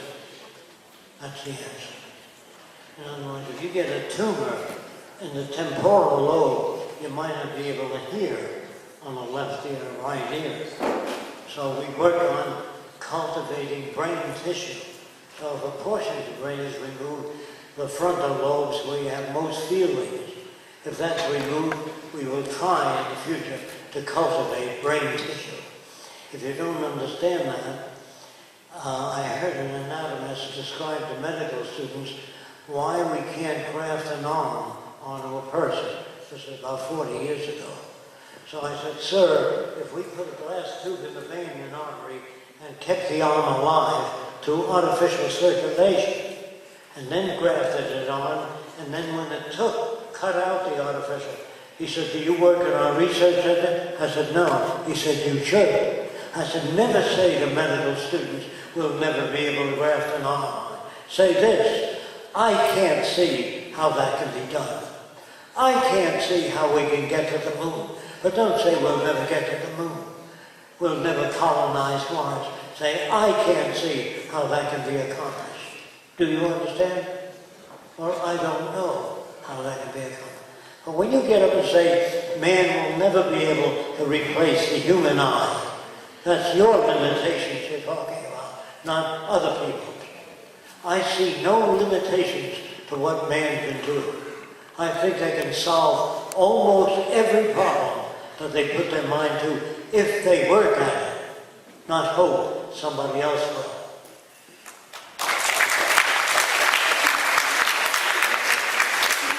Hello. I'm totally with you, by the way. I think we're all in it together and totally support what you're doing. I'm just questioning a few things that I think need to be questioned. One of the questions is about the time frame that we have. Basically, we've got climate crisis, we've got planetary emergency. And this vision, which I totally support in many ways, is so far into the future.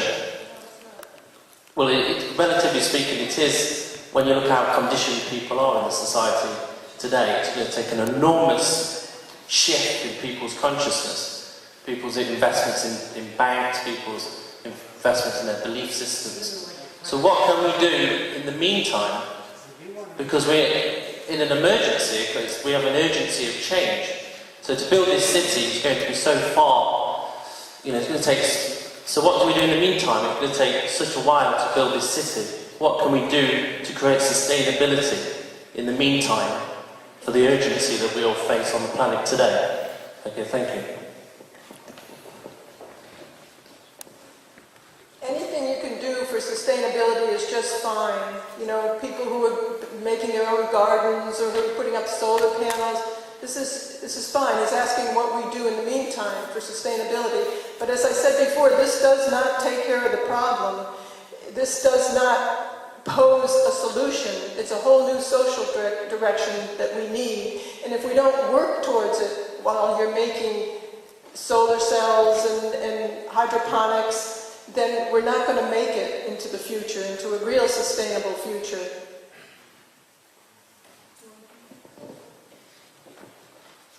Thanks for your time. Do you think that developing language is key to developing the way we think? I think developing language is key to developing the way we think.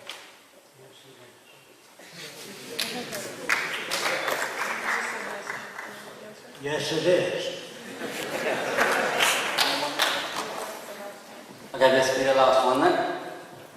When are you hoping to get your movie out, and do you think it'll be out before the economic collapse of global economic collapse? Yeah, he asked when would the movie be out. Well, we don't really have control of that right now, but we're working on it. We're working on meeting with people that maybe can make that happen, but we don't really have that kind of control. We look at it, the film as really social therapy, giving people a direction to work towards. We feel it's very urgent and very, very important. But Peter Joseph is working on another film, and that will be out by the end of the year. But the other one that we'd like to do is get to the a majority of people, the general public. I want to thank all of you for being here, and I hope that you've learned something. And if you do nothing when you leave here, nothing will happen. So try to talk to people about the Venus Project. We don't want to kill anybody. We don't want to hurt anybody. We think that the capitalists today will live better under the Venus Project than they do in the monetary system.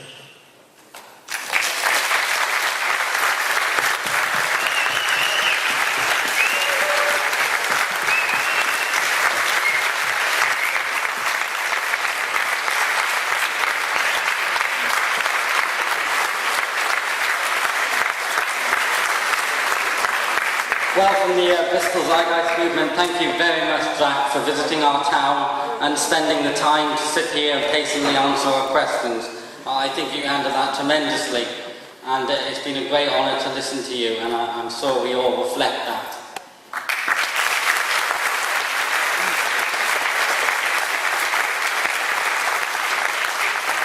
I just want to mention, as Andrew Buxton brought up to us, that for people who didn't get their questions answered, as I mentioned before, we have over 70 pages of questions and answers on our website. Yeah. And of course, there's the Zeitgeist Movement itself. We're a collective of learning people who exchange ideas and information and discuss material. And so there is great support that we have online, so please check out the website, thezeitgeistmovement.com. Both there's international chapters and there's a UK chapter, and that even goes down to regions. We both meet in person, so we have local meetings. We meet also online using video conferencing. There's a forum where we exchange ideas, and there's a host of resources and material, an opportunity to learn it more and to help spread the message. So please, when you go home today, at the very least, check out the Zeitgeist Movement website. And thank you very much for coming.